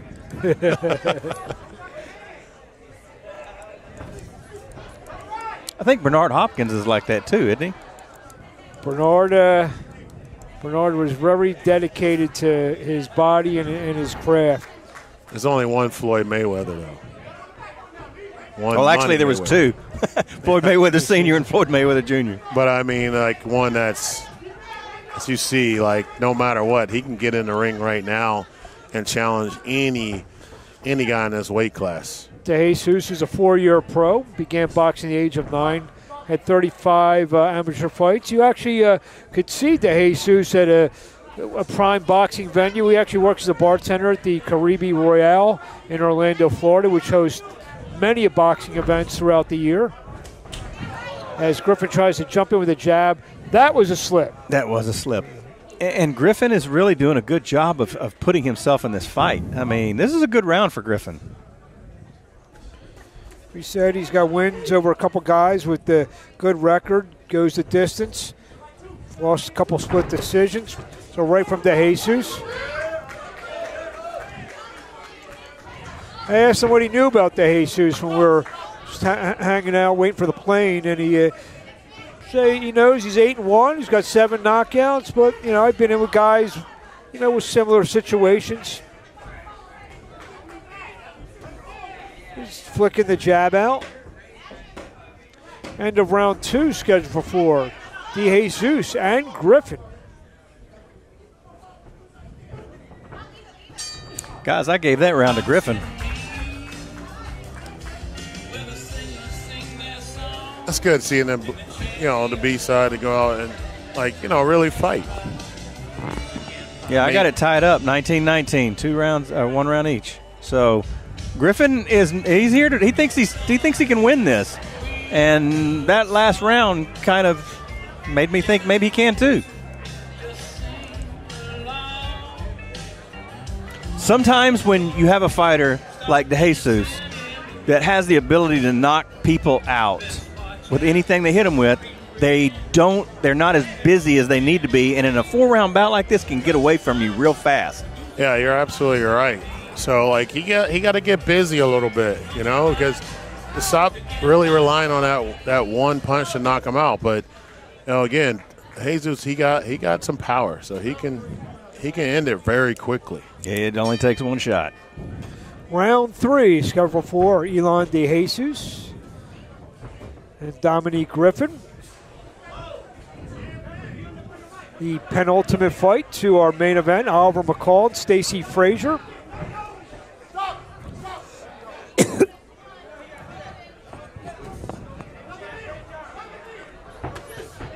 Good body work by Griffin. This is one thing we need to see the Jesus where Griffin doesn't steal the round, because he's going to come in and try to hold, and he's going to he's ducking in, going to try to hold again, but he's going to land those 2 body shots like he did. Well, according to Mike Rogers, he did just that in round 2. So far, he's winning this round too. I mean, DeJesus needs to let his hands go. He's relying too much on power, and sometimes when you've knocked this many people out, 7 out of his 8 fights, he thinks it's going to come, and you got 4 rounds. You cannot wait for it. You have to continue to box and let it come. A lot of fighters, they'll say they don't go in looking for the knockout. Do you believe them? Absolutely. Every time I've ever looked for a knockout, Mark, I never found it. I'm just going your pointless you just said that he thinks the right hand is going to land, and at some point during the fight, Griffin's going to fall. You were saying that he had that mindset. I believe that's what you just said, That's right? absolutely what I said.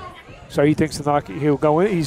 I don't know. He thinks he can give up the rounds. Yes. He thinks he's got the rounds to give up because he can knock them out. That's a good way to lose a fight. Yes. James Butler was a great example of that. He fought one 4-round fight versus who was the guy that he ended up punching in the mouth later on. Yeah, but you know who I'm talking yes. about. Butler was a big puncher, and he didn't throw enough punches and would let this guy outpoint him.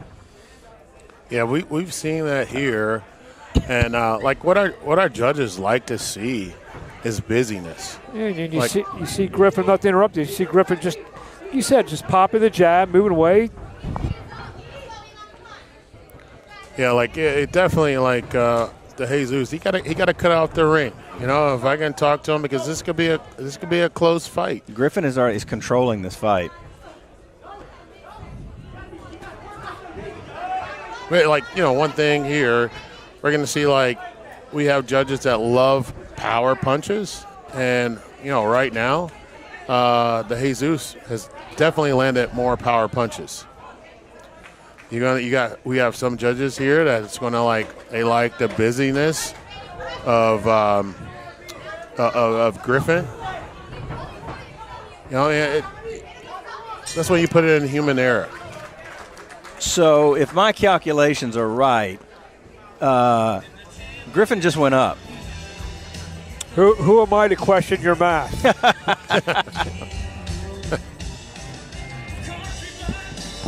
So this fourth round should be interesting.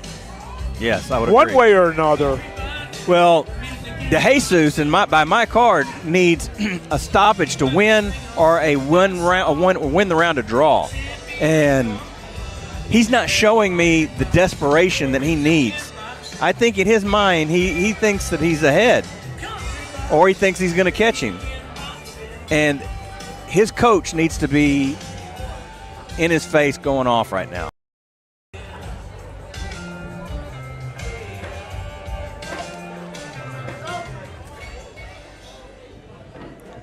Can't leave. That's the one thing, like similar to football, boxing, everything. Don't leave any energy left. You put it all out. I would agree. Round 4. And let me tell you what, De Jesus will regret it forever if he has energy after this fight and realizes he's lost the decision. There's a left from De Jesus to start the round. I like this stance. I like how Jesus was doing, standing back, and he could be able to give it a power, but he got to be able to, when Griffin comes in low, he got to be able to give him an uppercut. Two trainers here. Guzman for De Jesus. Javier Ortiz for Dominique Griffin. Good right hand from De Jesus. And another one. He needs to score a knockdown here.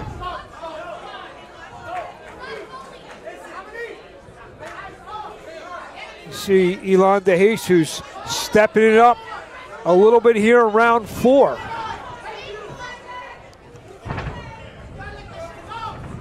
So right hand from De Jesus. He's stalking him now. There's a sneaky right from Griffin.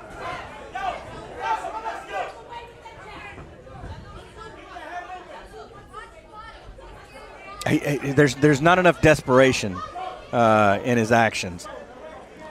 Well, like how we saw Jesus, how he started out the round, I think that's how he needs to start finishing the round, because now he started standing, not, leaning his head forward where Griffin can score a little bit. He shouldn't even be taking a backward step. Again, he's thinking that he has it sewed up. Oh, Griffin lands a combination on the ropes. This right here could change the fight. I would agree.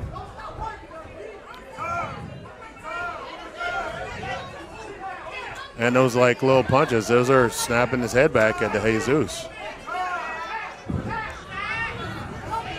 Double jab from Griffin.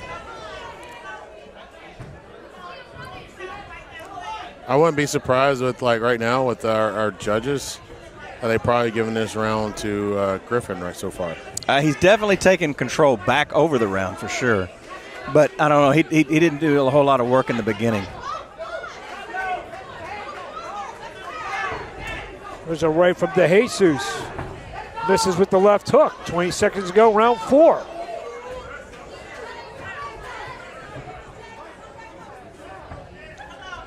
You know what? This is what I like to see the fans vote in, so we see another round.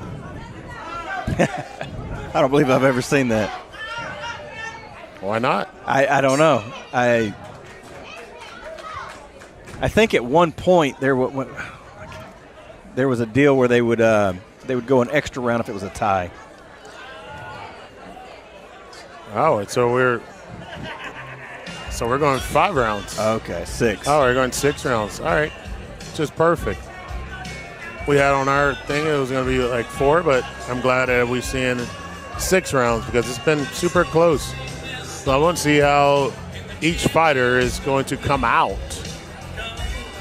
and treat these. Well, I've got it tied 38-38 going into the 5th round. So that was why we weren't seeing the desperation that we thought we needed to see out of De Jesus, because we thought it was a 4-round bout. This is a 6-round bout. That changes things. He wasn't as desperate as we to be.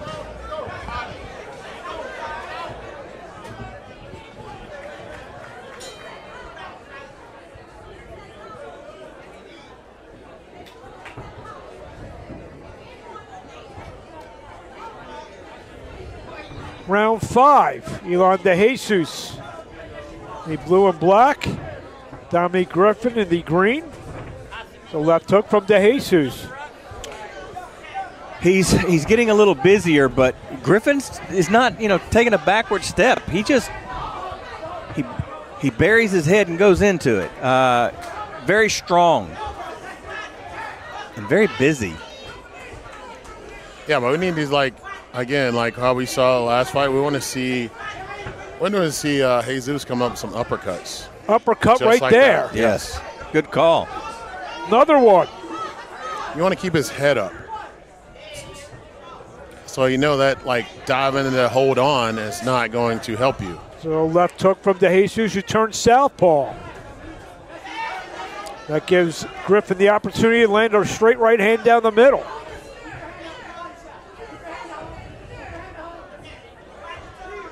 He's pot shotting De Jesus every time he tries to come in with that shovel jab. Saying Griffin is? Yes.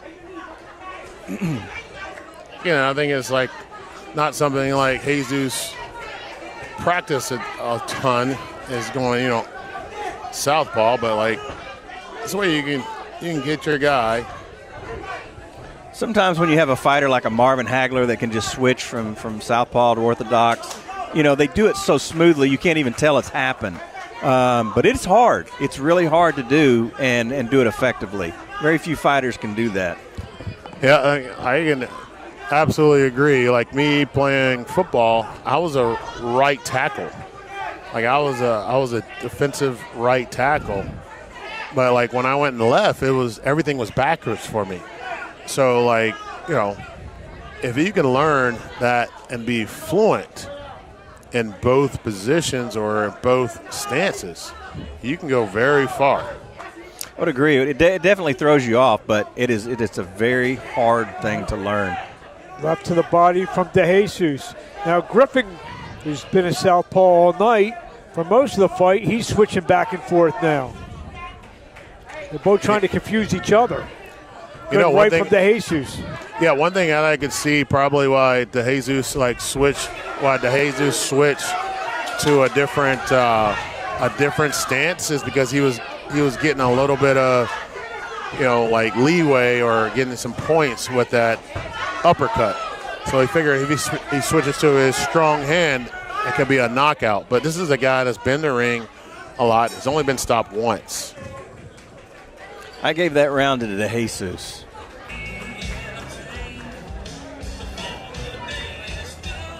See some of the action in the last round.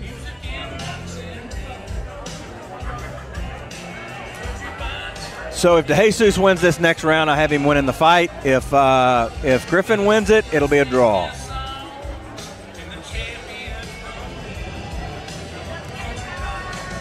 Big round coming up. I'm going to see how these guys are going to like handle it right now. And look at the corner. And look at Griffin's corner. He's getting into his fighter. He knows how important this next round is. They're a little bit more calm in the other one. Oh yeah, but Kuzma. Kuzma. He's gonna like be in his face. I mean, he's just the most cleanest trainer we ever seen. But he's in his face. He's telling what he did and what he needs to do. One of the things that I really noticed in that last round is how slick and clean some of those little short right hands and uppercuts were. I believe I heard this could be an 8-round. I think this might be an 8-round fight. It's an 8-round fight, so this is round 6 scheduled for 8. That's how, like, you see when he comes out, his corner is telling him to, like, stand up instead of putting his head first.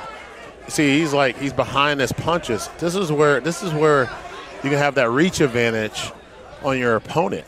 This is what he needs. But as you see later in the fight, that you're going to see Jesus. You're going to see Jesus maybe start getting a little tired, and his head's going to start leaning forward, as it's starting to do right now. Double left from Griffin. As Mike Rogers has to make a little amendment to his scorecards.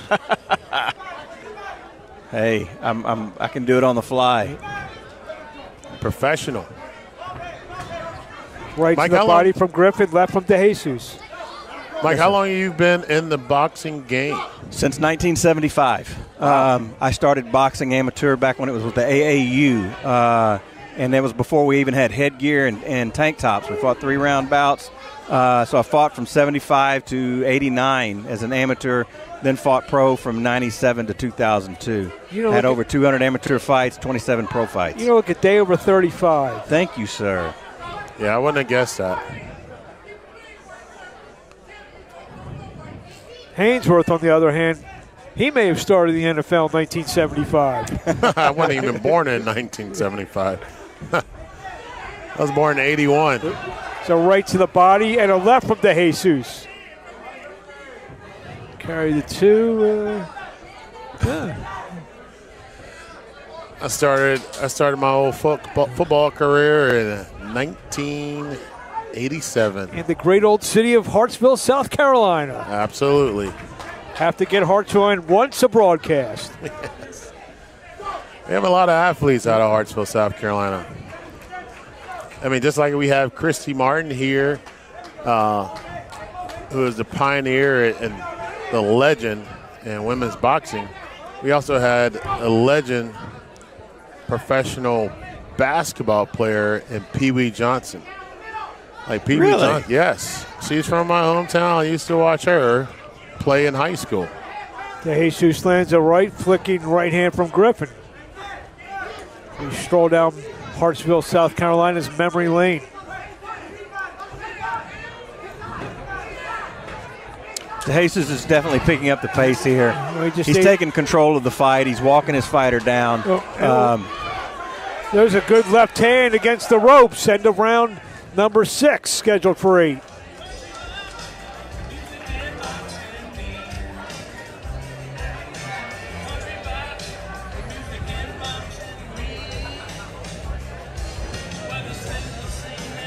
So I have it 58-56 so far going into the 7th round. DeJesus is taking control again. And now Griffin seems to be he's being broken down, basically. And that's where we thought it was a 4-round bout. Yeah. And DeJesus is fighting like it's an 8-round bout. I don't know. I mean, maybe not so much being broken down, but DeJesus is figuring him out a little bit more. I'd say that's a good way to put it. Yeah. But he's wearing down. How about I put that? Yeah, no, for sure. DeJesus is picking up an extra gear, and he's losing one. Correct.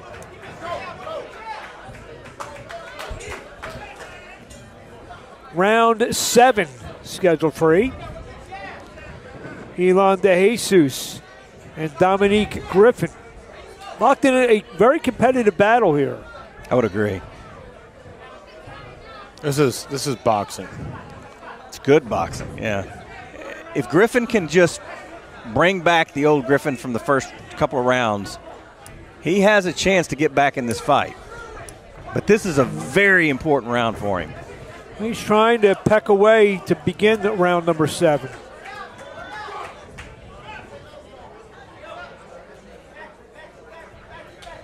It just appears that DeJesus has more in the gas tank at this point. Maybe that's why he was holding back a little bit, to make sure he had a second, third gear from round 7 and 8.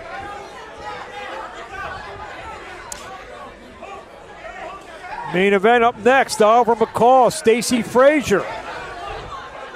Good right hand. And another right from DeJesus. Couple uppercuts get through. Now you can tell that's like one thing that his corner started telling him is like, hey, your opponent is coming down with his head down, like lift his head up. That's what started happening, round 5 or 4, where he started wanting to lift his head up. I'm surprised the referee's letting him hold this much. I haven't seen this much holding since a square dance. I mean, he's literally every time he moves in close, he just grabs him. Kind of like the NFL. I was going to say, they don't hold a lot in square dancing, do they? I don't square dance, so I couldn't tell you. Two-step, maybe? Because some body shots from Elon DeJesus. Yeah, Albert, they hold on every play in the NFL. Good action from DeJesus. A hard right, down goes Griffin. I could see Griffin, to steal your line from last round, starting to break down on the ropes. So he gets up at 8. This would be a huge feather in the cap of Elon DeJesus. Could, if he stops, Dominique Griffin. Be the first man to do it. And one thing that was what was doing it was those body shots. Like DeJesus went to the body a few times, and that's what really like put Griffin down to the ground. Like I said, like a lot of guys, they want to hunt for the head. They want to get this pretty knockout, but they don't understand in boxing. You go to the body and you give a guy a great body shot, he's going down. I don't care how many muscles he has. I'll tell you this, Alvin, is that now that we know how many rounds that are in here, I got to give it to DeJesus how methodical he has been in this bout. He knew what he had to do and when he had to do it. Good 10-8 round for Elon DeJesus. I think the crowd commented in, we need to see more rounds, so I think that's all we saw. Could be a beautiful thing starting here at Country Box. Well, I got it 68-64 going into the 8th round. The only way Griffin can win this is by knockout at this particular point. But to Mark's point, it would be phenomenal. It would be a fantastic feather in his cap if he could stop Griffin somehow. And if you're looking at look at the demeanor of both corners, I would say there's a high possibility of it. Round number 8, 8th and final round between Elon DeJesus in the black, blue, and silver. Dominique Griffin in the green and black. Mark Abrams, Mike Rogers, Albert Hainsworth here at the Troubadour, Nashville, Tennessee.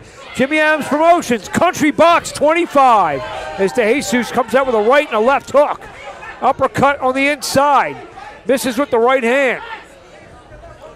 DeJesus is just stalking him now. He's trying to cut off the ring. He's looking to land some heavy leather on him. Well, if nothing else, I think that 7th round at least put some distance between DeJesus and Griffin. Again, I wanted to see DeJesus come out and start hitting the body. You get him tired early, and then you can get him down. Best fight of the night so far.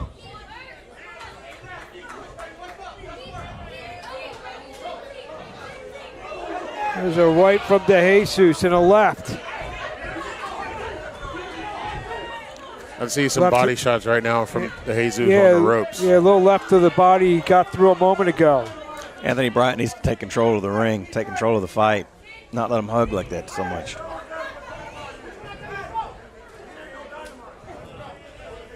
Let them box out. Go to the body. Here, well, as long as they're trying to. Yeah. What I want to see is the Jesus start going to the body here. Like when you get in close, you got to start going to the body.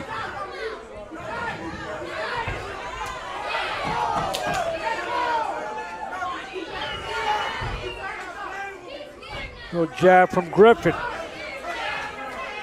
Jab from DeJesus. Closing in on 1 minute to go in this fight between Elon DeJesus and Dominique Griffin. DeJesus looks like he could have easily gone 10.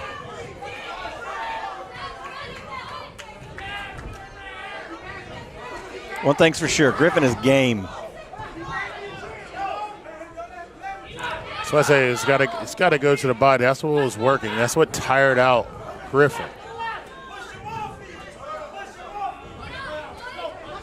See, on the clinch, DeJesus just jabbing away, or excuse me, stabbing away at that body with the right hand. Step over, uppercut misses from DeJesus. This bout was a draw after 4 rounds.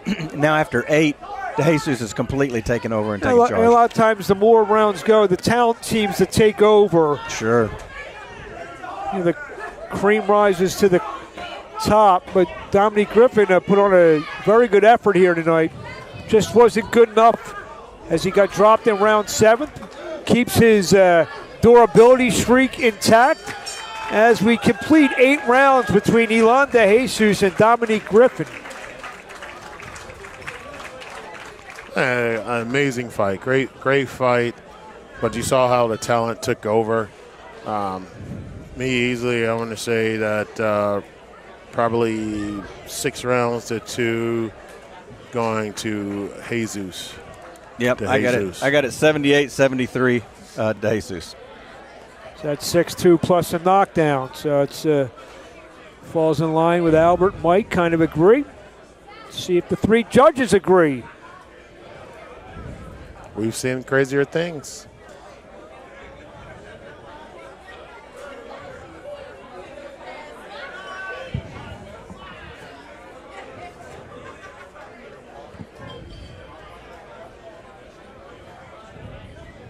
See some of the action. There's the knockdown. You know, and like the awesome thing, like Griffin was like, of course, got knocked down in his corner, and he's listening to his his trainer saying, "Hey, what I need to do to survive this fight," and then he survived this fight like That's he right. should have. That is right. It's always good to have a good corner. It can sometimes make or break you. Which is one thing I thought that, you know, my champion Mike Tyson didn't have. I thought he had guys that, you know, MMA and kickboxing, all that stuff. I personally thought Mike Tyson could have easily won that fight. He had the power, but, you know, it was what it was. Well, 8 rounds in the books. Let's get the decision from JT Conway. All right, folks, that was an entertaining fight to say the least. Put your hands together for both of these great fighters. But only one can be the winner, and by unanimous decision, in the red corner, Elon DeJesus. Jesus, 9-1, 2 draws. Dominique Griffin goes to 5-8-2. But it's still never been stopped.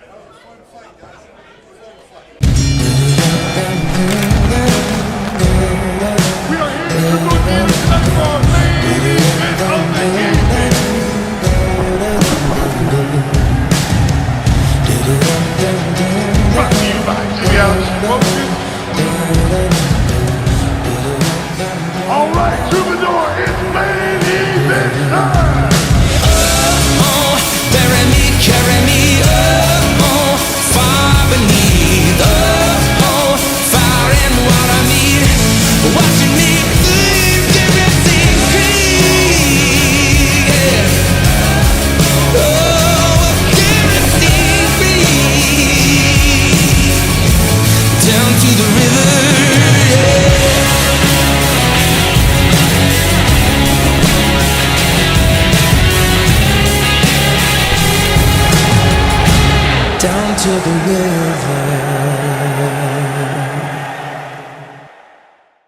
Now entering the ring in the blue corner from Kansas City, Missouri, Antonio Luis Hernandez.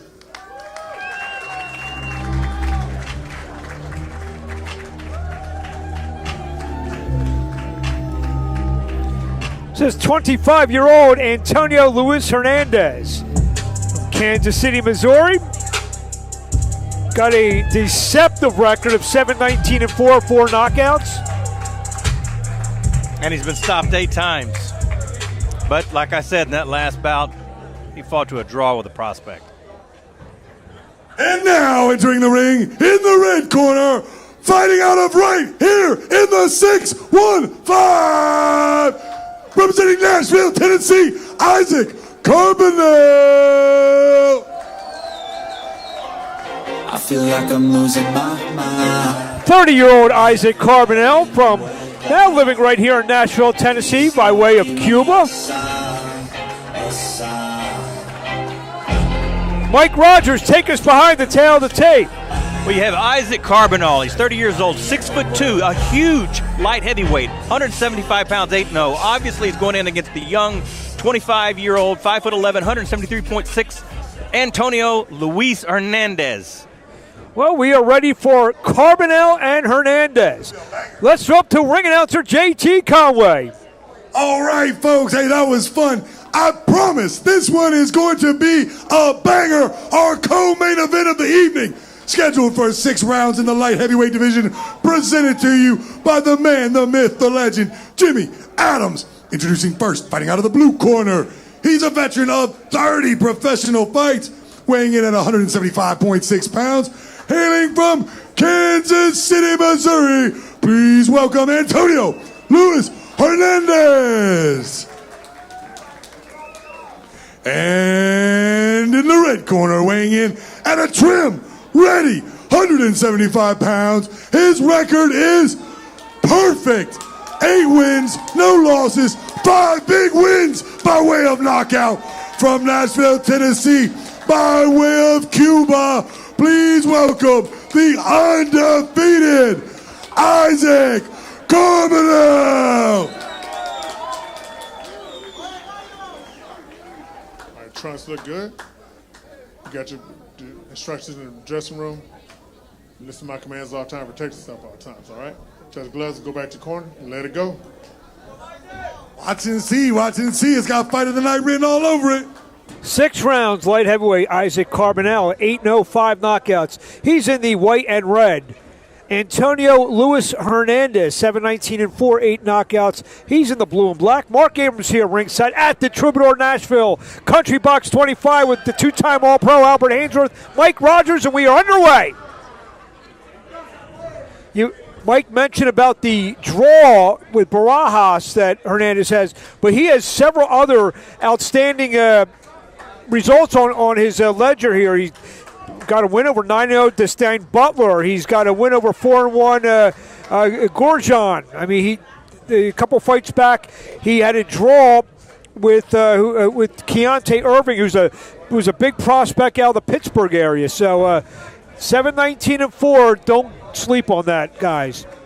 Absolutely, he's the kind of fighter that can slip up on you. He's got a record that you think, oh, this is a safe fighter, but it's one of those deep dives. If you don't really cover who he's fought and how he did with them, you're not going to really know a lot about this guy. And there's a lot to him.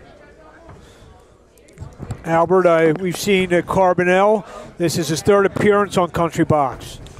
Yeah, and like one thing out of Carbonell, like I don't think he takes anybody lightly. He's going to come in and handle business, like regardless if he's fighting the super light heavyweight, like champion of the world, or even if he's fighting Mike Tyson. I think he's going to come out and he's going to fight. So like, I know like Hernandez has some experience being being around with some great fighters, but just not take Carbonell lightly. Carbonell had about 250 amateur fights, was on the junior national team in Cuba. And like as he lands the left to the body, like some of the Cuban nationals, they get here in the United States. There's about 6 or 7 of them right now here in Nashville. Cuba, what they put out so many great Olympians. You know, Felix Savone, Tefilio Stevenson. I mean, Cuba was a hotbed, still is, for a lot of talented fighters. With the stable that Jimmy Adams Promotions and Country Box is amassing here with Hermes Orta, Fernando Cuza, Maidel Sando, Molina, who we will see next month make his reappearance here at Country Box. It's I'm starting to call this place Guantanamo, Tennessee. Hey, I'll take it. I'll take it because we got some great fighters with some great talent that can go far, and they're gonna make a difference in the boxing world, and it's all coming out of Nashville. Jimmy and Ashley Adams. These fighters look to be very evenly matched, regardless of the differences in their records. They're both very talented fighters, and you can see the experience, the amateur experience in Carbonell. He's taking his time. One in the books.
We're back here, the Troubadour, Nashville, Tennessee, round 2.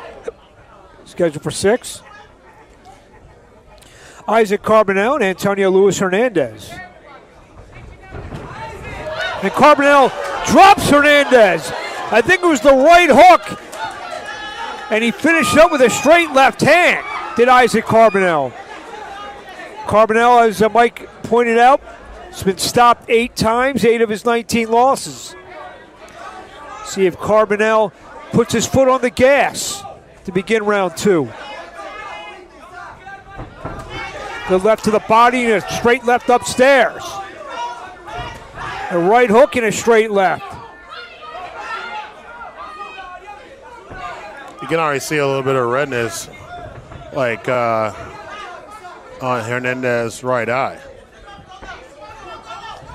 It's one of those things, Mike, where maybe he caught him by surprise to start the round. Yeah, he started off strong for sure. It looks like he wants to pick up the pace. He might have been lulling us in that first round, but now he's going to show the real power. Good left to the body from Isaac Carbonell, who's coming off a unanimous decision, 6 rounds over Twan Smith right here September 17th.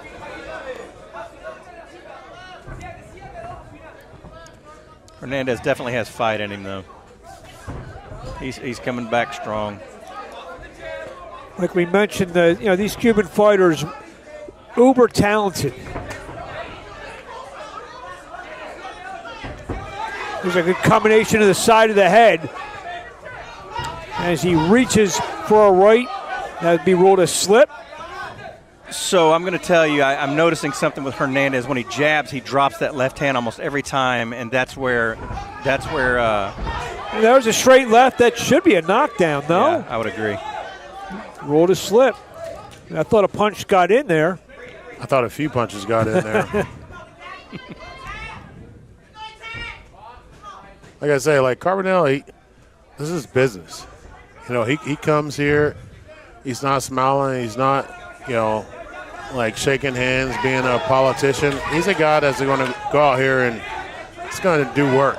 He's going to get busy. We see ringside his childhood neighbor, the undefeated junior welterweight Hermes Orta, urging Carbonell on straight left head, drives Hernandez back. And Carbonell has Hernandez going backwards here in round number 2.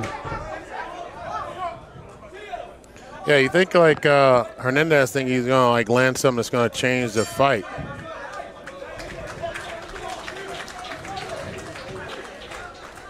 Hey, Mike, fuck up.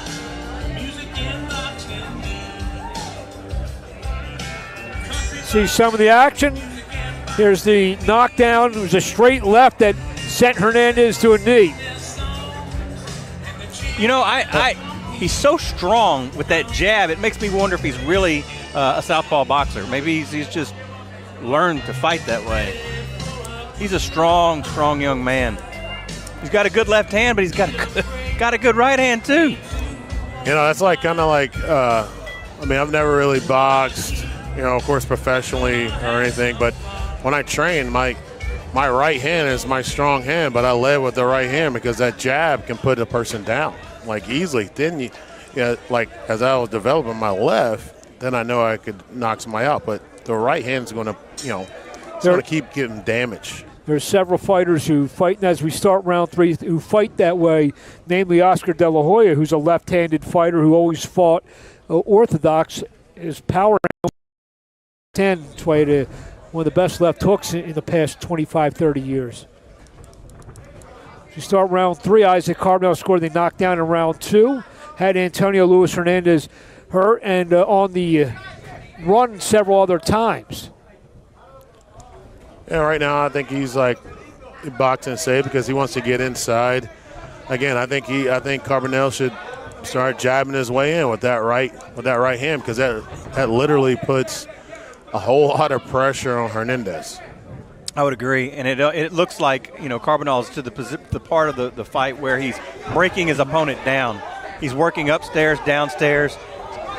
There it is. There's another left. He's down again. See if this is good. This will be scored a knockdown. Rightly so.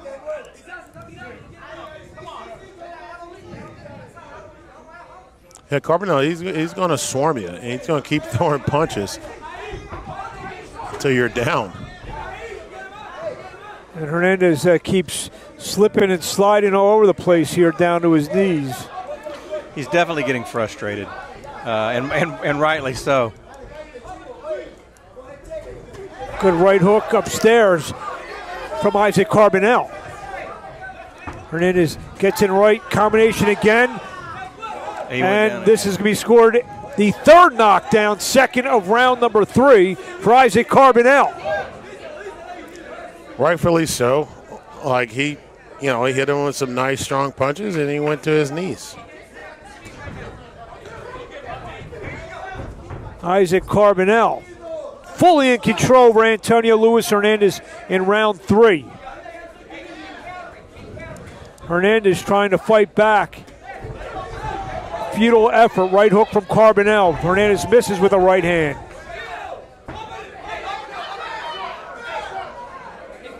That's the one thing I wanted to see Carbonell do, just to get more experience in the ring and start. And the left hand missed, but the right may have got in. Here's knockdown number 3. Mike Rogers, who's scoring. The ink may run out on your pen here. All these knockdowns. Well, Carbonell, that's what he got to do. He's got to lean on the fighters. If you got a shorter guy that wants to, keep going down because he's shorter, but those are punches that keeps landing. And end of round 3, scheduled for 6. Carbonell and Hernandez.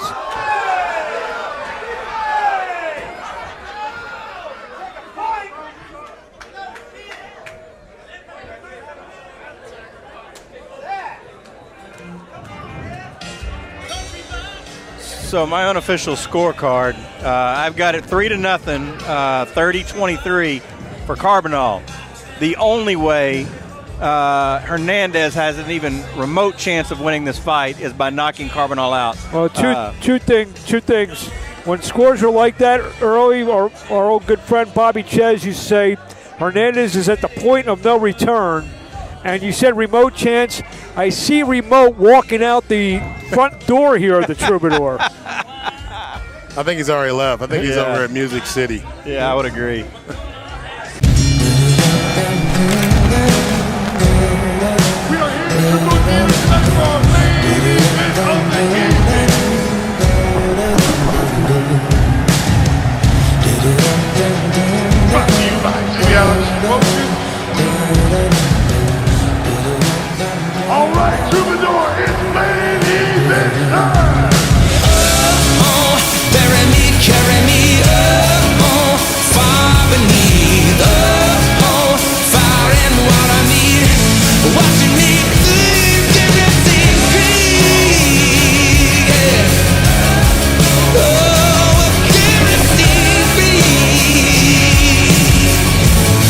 down to the river,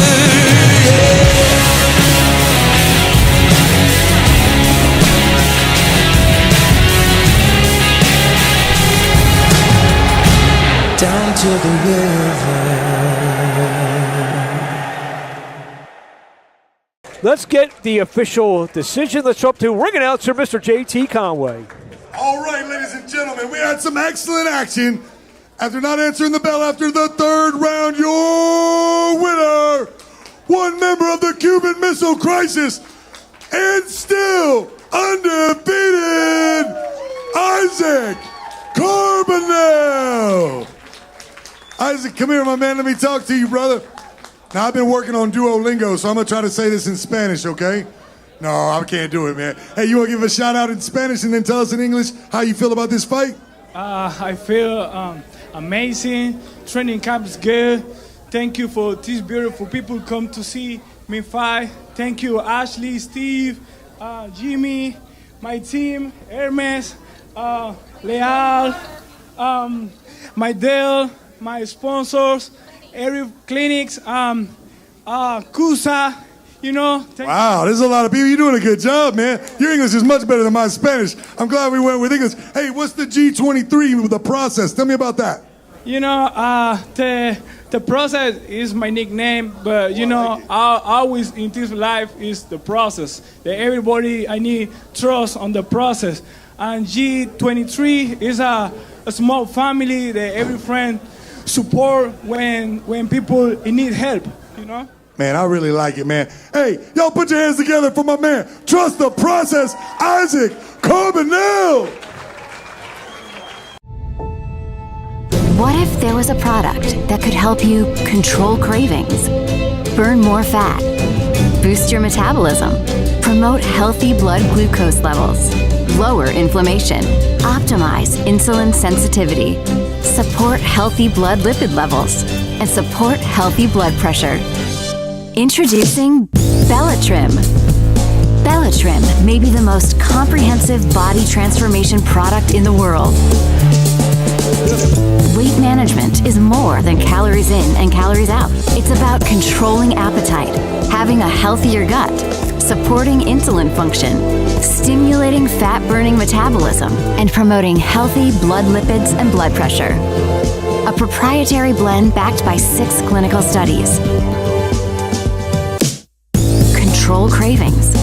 Burn more fat. Bellatrim, powered by nature.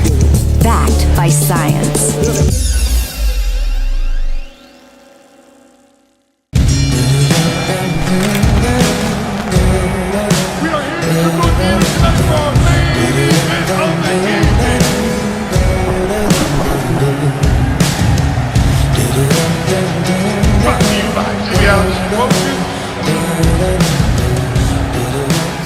All right, Troubadour, it's main event time. Bury me, carry me, far beneath, fire and water me, watching me think everything free, yeah.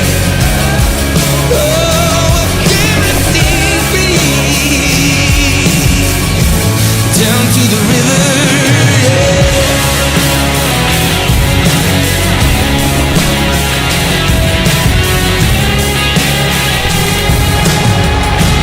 Down to the river.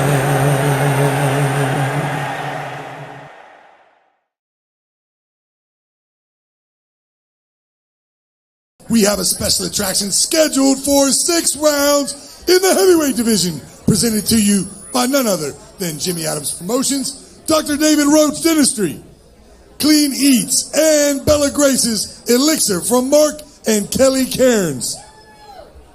Introducing first, fighting out of the blue corner, he weighed in at 210 pounds, fighting out of Glenville, West by God, Virginia. His record consists of 21 wins, 16 losses, and 1 draw, with 11 big wins by KO. Please welcome Keith No Holds Barred.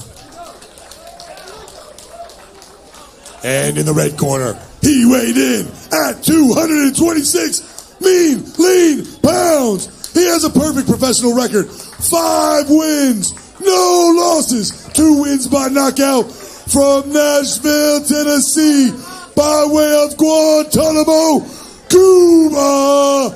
Please welcome the undefeated Fernando Cruz.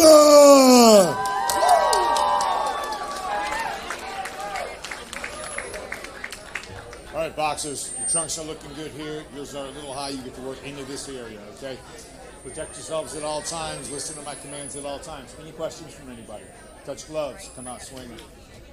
Fernando Cruz, 5-0-2 knockouts. He's in the silver with the red and blue. Keith Barr, 21-16-1, 8 knockouts. He's in the gold. Mark Abrams ringside here at the Troubadour, Nashville, Tennessee, along with Albert Hainsworth.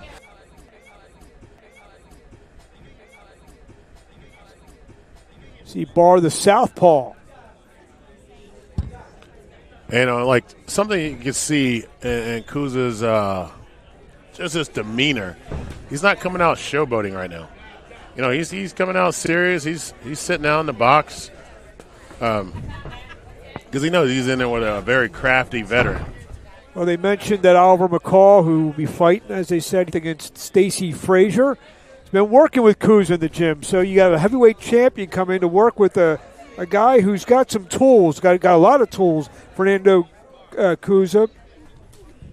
Just another set of eyes, Stephen Grant, the trainer, just another set of eyes to help in the development of the 24-year-old. Yeah, man, that's a perfect corner. He's, as he gets older, he's going to have some major trainers and to take him further. Body shot from Kuza. Kuza coming off a 6-round unanimous decision over Robinson Perez. That was right here on August the 6th. Keith Barr, his last outing also was right here on Country Box. He was stopped in 4 to Vladislav Sarenko. So no easy matchmaking for Keith Barr. No, nowadays, he's a guy that you can put in front and he's going to give a great showing. He's not going down. He's going to fight. Yeah, he's going to fight. He's eating a right hand there to the body, and down goes Barr. A straight right to the body, and Keith Barr takes a knee. That was a perfect shot for Kuza again. Barr has been stopped 11 of his 16 losses, but usually hangs around for a few rounds as he eats another combination from Kuza. Another hard left to the body. And a chopping right left to the body again. Barr tries to get in a right hook.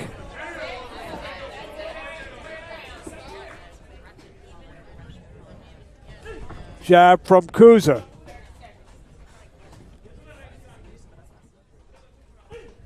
Good right to the body. That hurt Barr as he backed up into the corner. Kuza all over Barr now. Barr trying to cover up. More body work from Kuza. Fernando Kuza landing some heavy artillery early on Keith Barr. See if Barr can make it out of the first round. I think he will. End of round 1. Scheduled for 8. Actually 6. That was a great showing by Kuza. Like I tell you, good, powerful. I tell you, to me, he fights like Ali a little bit. He's not doing his normal show. He knows he's in with a very good opponent that's going to challenge him and that could definitely, put him to sleep. So that's a good thing that the way he's boxing, careful, but he's boxing tight and he's landing. We haven't seen Keith Barr go down really in the first round. I mean, that was at the very beginning. I mean, maybe 20, 30 seconds in. Got caught with a great body shot right in the gut. See Fernando Kuza coming up.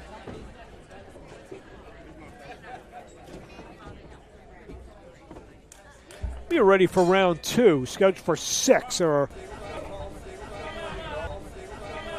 Fernando Kuza scores the knockdown in round 1 on Keith Barr. The the West Virginia native. Good combination, and down goes Barr again. He might be done. And this time he is definitely hurt here. He's up at 7, and his nose is really bleeding. Must have been one of those straight rights, probably caught him right on the tip of the nose. See if Kuza works his way to try to get a second round stoppage here in the main event. There's a body shot from Kuza. Like we said, not really much showboating tonight from Kuza as we've seen in his previous couple outings here on Country Box. Means business tonight, Albert. I'm just a little stunned because we haven't seen this guy, this serious part of Kuza. I think he's really, maybe he got a talking to, whether it's from Steve or Oliver or whoever's in the gym with him. And we've seen him kind of showboat around the first, couple times we've seen him on Country Box, and tonight he's really sitting down his punches and looking for stoppage as he tries to go to the body there with the right hand. I think he's trying to get that. KO. And down goes Barr again for a third time ruled a slip. I don't know if that even matters much at this point. I don't think it matters to Keith Barr right now. He's feeling the partner. He's feeling the power. Barr tells me he owns 2 gyms in West Virginia. He works for an internet company.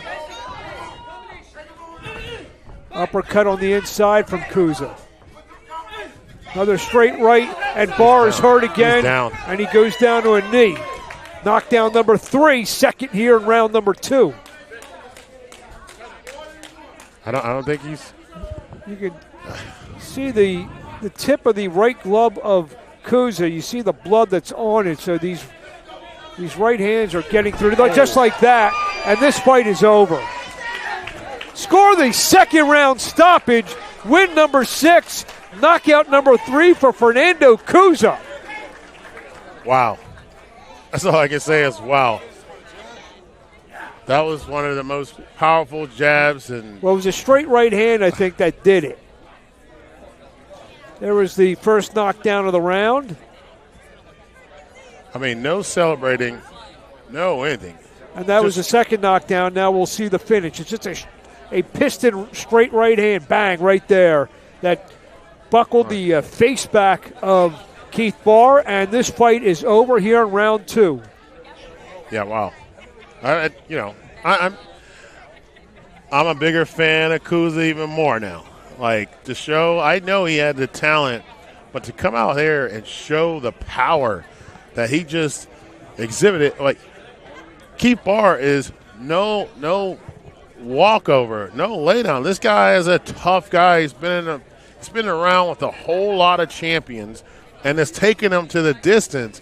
But right now we have a young Cuban fighter who's living in Nashville that just finished Keith Barr in the second round, the KO. Give me a 24-year-old heavyweight with talent from the Cuban system. Obviously, we know he's had a lot of amateur fights down there, and you know what? You apply the American style, the American techniques and philosophies on him.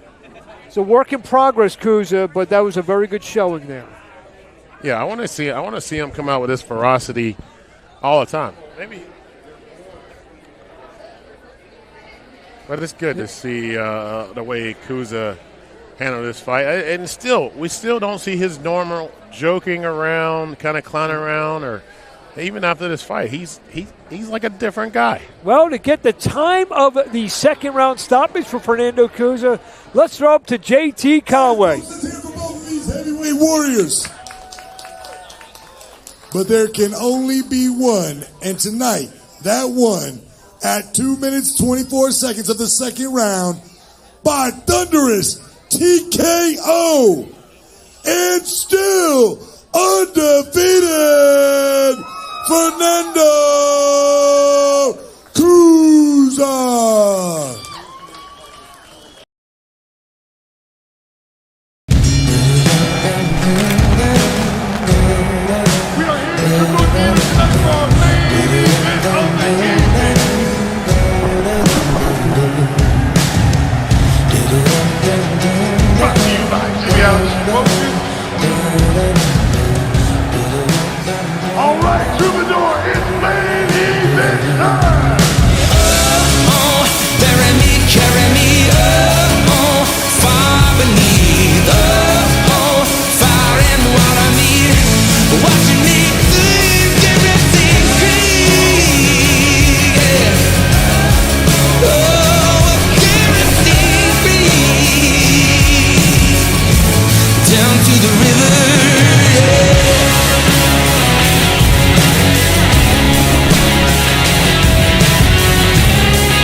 down to the river.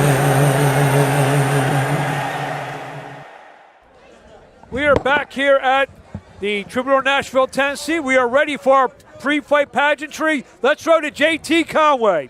All right, folks, it's main event time. First, entering the ring in the blue corner from Corpus Christi, Texas, please welcome Stacy Frazier.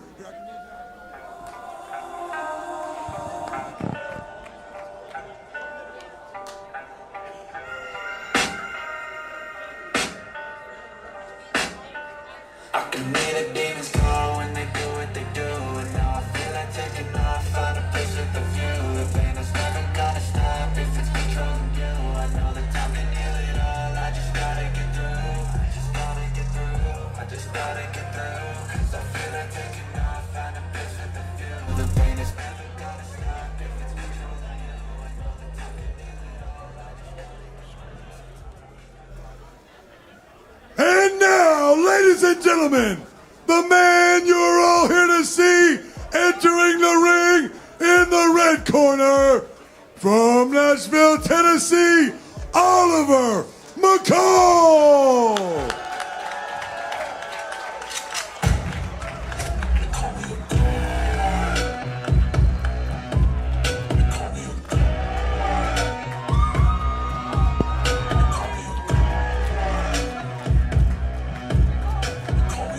He's having an entrance.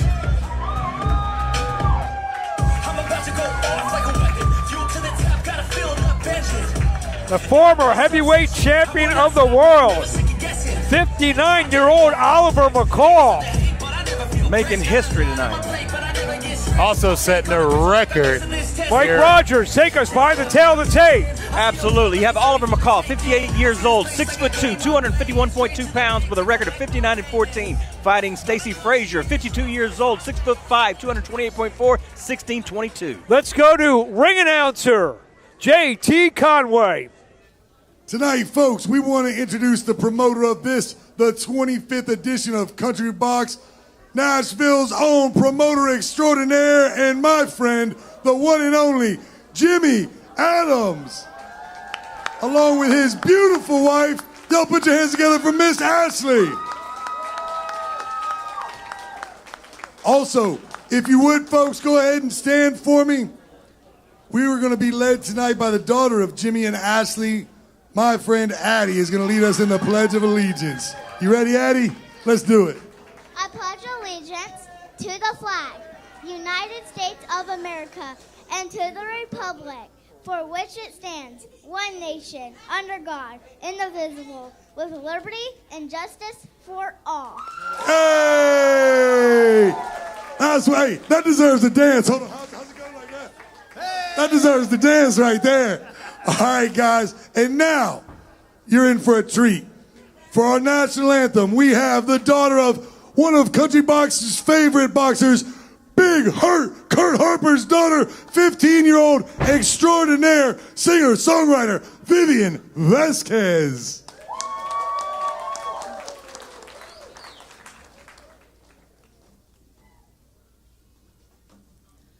Oh, say, can you see by the dawn's early light what so proudly we hailed at the twilight's last gleaming, whose broad stripes and bright stars through the perilous fight o'er the ramparts we watched were so gallantly streaming, and the rocket's red glare, the bombs bursting in air, gave proof through the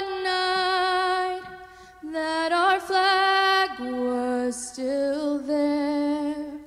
Oh, say, does that star-spangled banner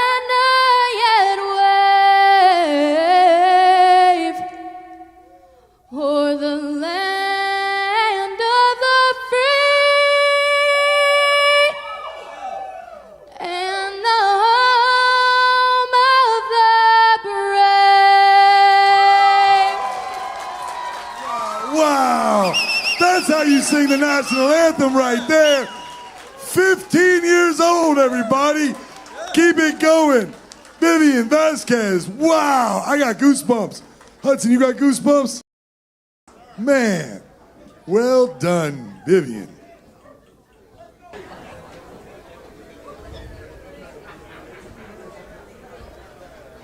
Well, I can't wait to get this fight on. As we saw the tape, we have some older fighters here. And one thing failed to mention, this is actually in Guinness. All right, ladies and gentlemen, this is the main event of the evening. Scheduled for 4 rounds in the heavyweight division. Presented to you by Jimmy Adams Promotions and Dr. David Roach Dentistry. Country Box also recognizes Clean Eats, providing meals for all the Country Box fighters signed to Jimmy Adams Promotions, and a heartfelt thanks to Will Russ, the owner. Introducing first, fighting out of the blue corner, a veteran of 38 fights. He weighed in at 228.4 pounds. He hails from Forest Park, GA. Please welcome Stacy Frazier. And in the red corner, weighing in at 251.2 pounds, when the bell rings, this fighter will set the world record for the oldest heavyweight champion to fight in a sanctioned boxing match. He won the WBC Heavyweight Championship 30 years ago, September 24th, 1994, knocking out Lennox Lewis in the second round.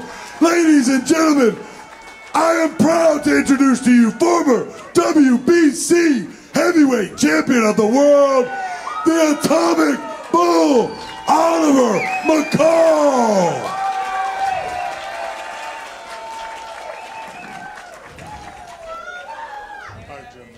Trunks look good. You got your instructions in the back. This is my commands at all time. Protect yourself all the time. Touch gloves, go back to the corner, and let it go. Here we go. 4 rounds, heavyweight. Oliver McCall, 59-14, 38 knockouts. He's in the black and red. Stacy Frazier, 16-22, 15 knockouts. He's in the dark blue trunks. Mark Abrams, Mike Rogers, 2-time NFL All-Pro Albert Hainsworth. We are at the Troubadour, Nashville, Tennessee, and we're about to make history, guys. You know, the irony in Oliver McCall breaking Mike Tyson's record is he used to be Mike Tyson's chief sparring partner and even knocked him down in sparring one time. Sure did. Yeah, so this is kind of ironic that he's the one breaking his record. See Frazier take a chance at landing a right hand. McCall has been pretty active. I know he hasn't fought in a few years, but in the past 20 years, if you want to compare it to what Tyson did, Tyson had no fights. McCall's fought 25 times as he misses a right hand. Well, you know, Frazier hasn't been very active either. He's only fought once in the last 7 years, and he got knocked out in the first round by Sherman Williams, so out for a bit himself. You know, that's one thing, like, when we get to older fighters, like, one thing that never leaves them is their strength. The power is the last to go. Whole man strength. That's the real deal. There's a right from Frazier. Another right from Frazier. You know, that's one thing that Frazier wants to do is, like, try to keep Oliver McCall off of him. Because he already know, I mean, this is a good 25 pounds on him where, you know, Oliver McCall can, you know, load up in one punch and end this. Frazier sneaks in another right hand. But McCall's never been off his feet in all the pro fights he's ever had, and in the sparring, and I mean he's been in some of the biggest names in all of boxing. He's never once been knocked down. Frazier's got a good game plan, at least to start, just to keep some punches in the face of McCall. There's a jab from McCall. You know, the one thing that, like, what Frazier is, he's still kind of like active. You know, he does a lot of security and bodyguard work. I mean, he's a 6'5" guy that used to be, you know, or is a professional fighter. So he's been in the action. I mean, it's not boxing, but he's been in the action. So he knows what his opponent can do and how he needs to, like, stay away from him. Well, and that's a good game plan, too, because it's working. Oliver McCall is having a hard time pulling the trigger. He sees what he needs to do, but he doesn't have the reflexes to do it. We saw this last Friday as well. Right hand from Frazier again. Another right from Frazier. McCall lands a right to the top of the head, and down goes Frazier. You've been wanting to say that your entire life. You know what? I didn't mean what I didn't think about it, but it fits.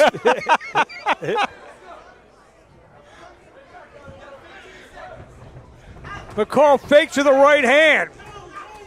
Another right hand that Frazier takes.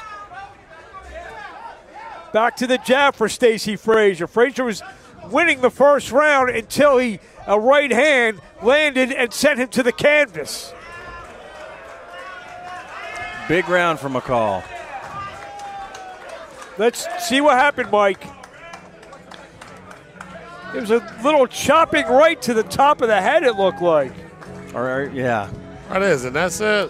I mean, that's a lot of power coming in. It was one of those ollie anchor punches. Man, that was probably like the cleanest punch he landed. It was to the back of the head, what most people wouldn't count. That may be the only punch he landed for sure. Yeah. But it mattered. McCall, who told me wants to do this for another year. I don't know how many fights that constitutes. He wants to make sure he gets to 40 years as a professional fighter and then settle in. He's been working with a lot of the country box fighters in the gym with Stephen Grant and Nettles. We mentioned the Cuban contingent. He's been really helping them a lot in the gym. And he wants to go into that full-time, maybe manage some fighters and work with Jimmy Adams, who was his former manager. The difference between this fight and what we saw last Friday, too, is these are 3-minute rounds. Yes. So that they're going, and even though they're doing 4 rounds, they're going to be doing more boxing than they did in that 8-round bout. Let me think about that for a second. Yeah. Isn't that right? No, it's not right. Yeah, I'm going to say no. We get the point, though. Yeah, I get it. It was a right hand from Frazier. We've actually already seen more action than we did on last Friday night. I probably should have did more math classes than sparring sessions. Yeah, I take back what I said. Who might argue your math? But there's already been more action, so we get what you're saying. Right. There's a jab from McCall, a hard right hand to the jaw. Fight really starting to break out here in round 2. Frazier goes to the canvas again. And he's caught in between the ropes. And he tries to push himself up with the ropes, and he gets up. McCall's close to 2 minutes to try to end this thing now. He got a bigger, stronger fighter. McCall ducks under the right to the body. And one thing that, and then throws Frazier down to the canvas. Frazier, at a young compared to McCall, 54, is in no hurry to get to his feet. McCall's 59. That's what I'm saying. Frazier, a young compared to McCall. Oh, I thought you said 54. Yeah, Frazier, young 54. He's the young guy in the ring. Oh, I thought Frazier was 38. Hard right hand from McCall. I didn't realize he was 54. Well, that's probably why maybe Oliver McCall thought he was 38, because that's why he was sizing me up of a number of times that I met him.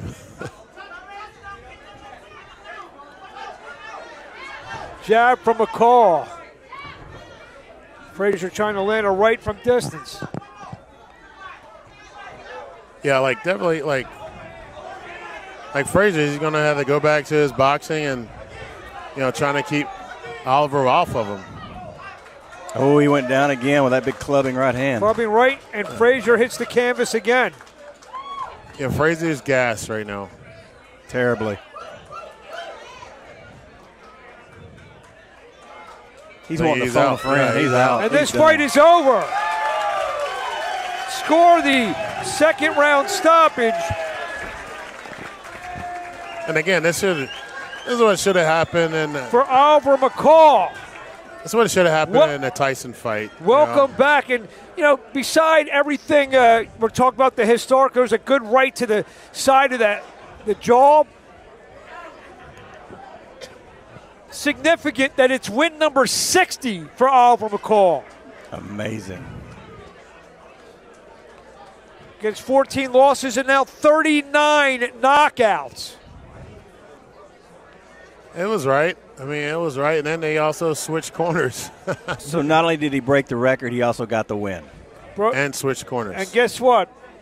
I don't think, like we said, he wants to do this for another year. So this isn't just to break the record and go home. We're going to see a little bit more of Oliver McCall, I would imagine, in the coming months. Man, to us, like he said, he wanted to call out all the old greats. He wanted to call out Mike Tyson. Well, he wanted to call out.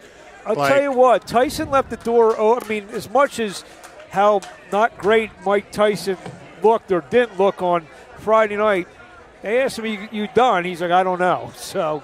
Well, that kind of left the door at least a millimeter ajar for something like that. That fight, it didn't count against Tyson's record. Yes, it did. Yes, it did. Oh, it counted against his record. Well, because I don't see Jake Paul as a real contender.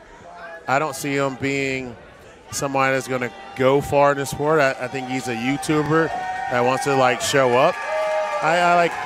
I think if you get Mike Tyson in with how you got in with Roy Jones Jr., I think he will really fight. Well, tonight ain't about Jake Paul or Mike Tyson. Tonight is the night about Oliver McCall as he scores a second-round stoppage. And with the time, let's throw to J.T. Conway. All right, folks, let's hear it for the Atomic Bull at 2 minutes, 45 seconds of the second round by TKO. Oliver, the Atomic Bull, McCall. There you have it, Oliver McCall. Folks, we're not done tonight. Give it up one more time for an incredible band. Y'all have been we missed out on you, man, because there have been so many fights. But we're ready for some more. Justin Andrews. I ain't no stranger to that broken heart shaped blues. Well, I know it when I see it, 'cause I've been there too. And I ain't no doctor, but I'd say you're showing signs that you're holding on to something that's been holding on to you for a while. So here's what I'll describe. It's gonna take 2 margaritas, 3 songs on that old jukebox. Yeah, I know what you need. A dash of something sweet, and a little cut loose on that dance floor. All you gotta do is hold on tight. That's what you're looking for. Then I got the cure for them lonely eyes. They sure are something underneath these neon lights.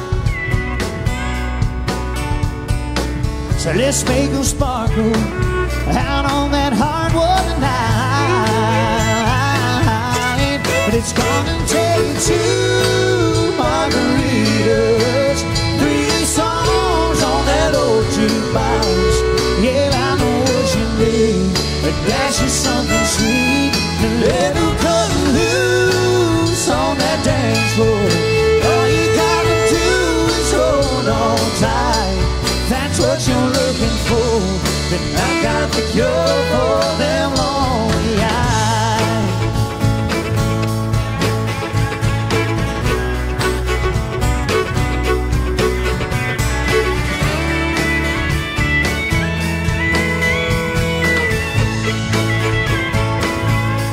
But it's gonna take 2 margaritas, 3 songs on that old jukebox. Yeah, I know what you need. A dash of something sweet, a little cut loose on that dance floor. All you gotta do is hold on tight. That's what you're looking for. And I got the cure for them lonely eyes. That's what you're looking for. Then I got the cure for them lonely eyes.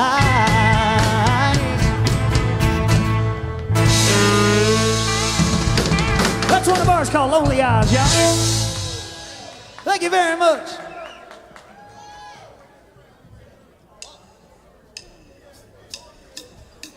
I saw the light, I was baptized by the fire you touch and the flame in your eyes. I'm born to love again, I'm a brand new man.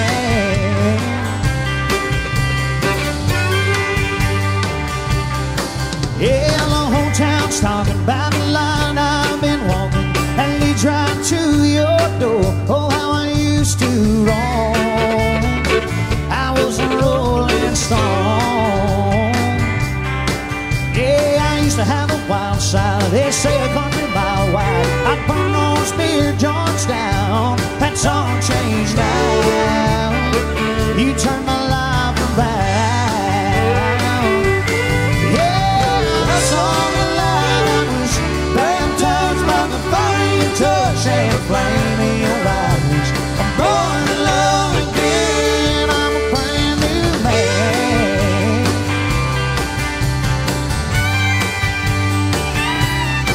I used to little mind even y'all like brag about my freedom, and no one could tie me down. Then I met you, girl, my heart beats true. Yeah, baby, you and me together feels more like forever. Anything that I've ever known, we're right on track. I ain't looking back.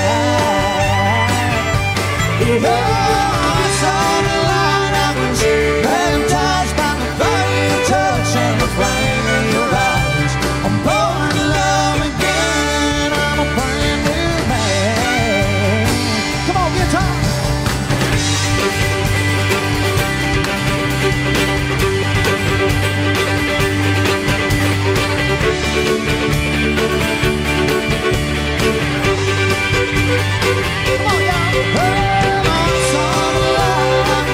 Baptized by the fire you touch and the flame in your eyes.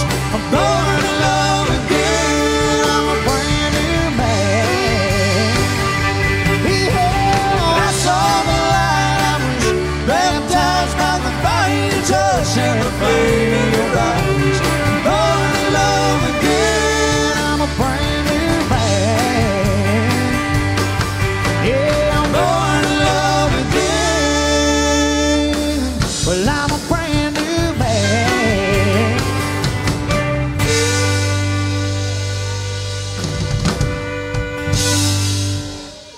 Thank y'all so much.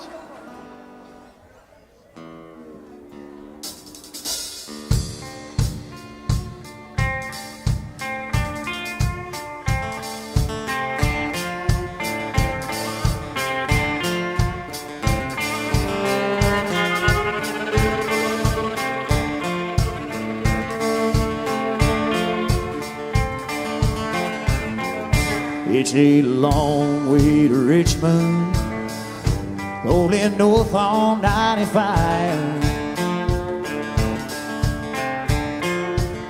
with a redhead riding shotgun and a pistol by my side. It's tearing down that highway like a modern day Bonnie and Clyde. We made out a truck stop, Johnson City, Tennessee.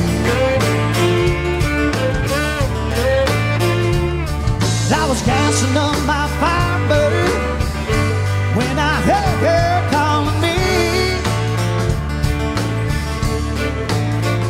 Said, which way are you headed, boy? And do you need some company? She had me stopping at a quick mart before we made it out of town. Yeah, next thing she was running at me, telling me, lay that hammer down. Here's a man right behind me, doing his best to slow me down. It's a long way to Richmond, rolling north on 95. With a red hand riding shotgun, and a pistol by my side. It's tearing down that highway like a modern day Bonnie and Clyde. Oh, come on, play me a little bit over there, Mike.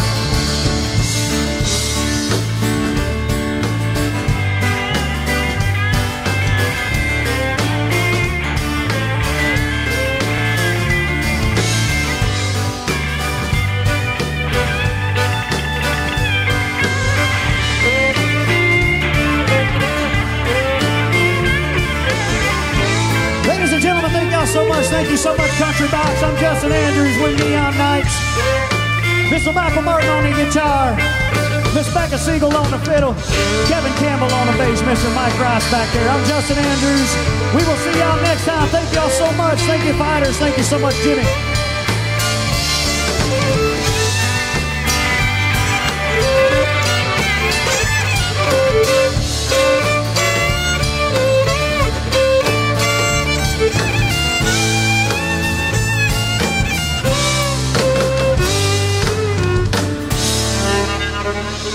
We'll see y'all next time. Thank you so much.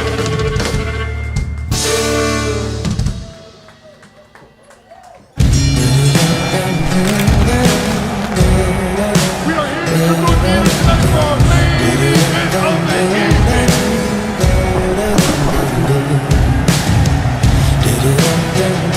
Brought to you by Genealogy Promotions. All right, Troubadour, it's ladies and time. Bury me, carry me, far beneath, fire and water me, watching me think everything free, yeah. Everything free, down to the river, yeah.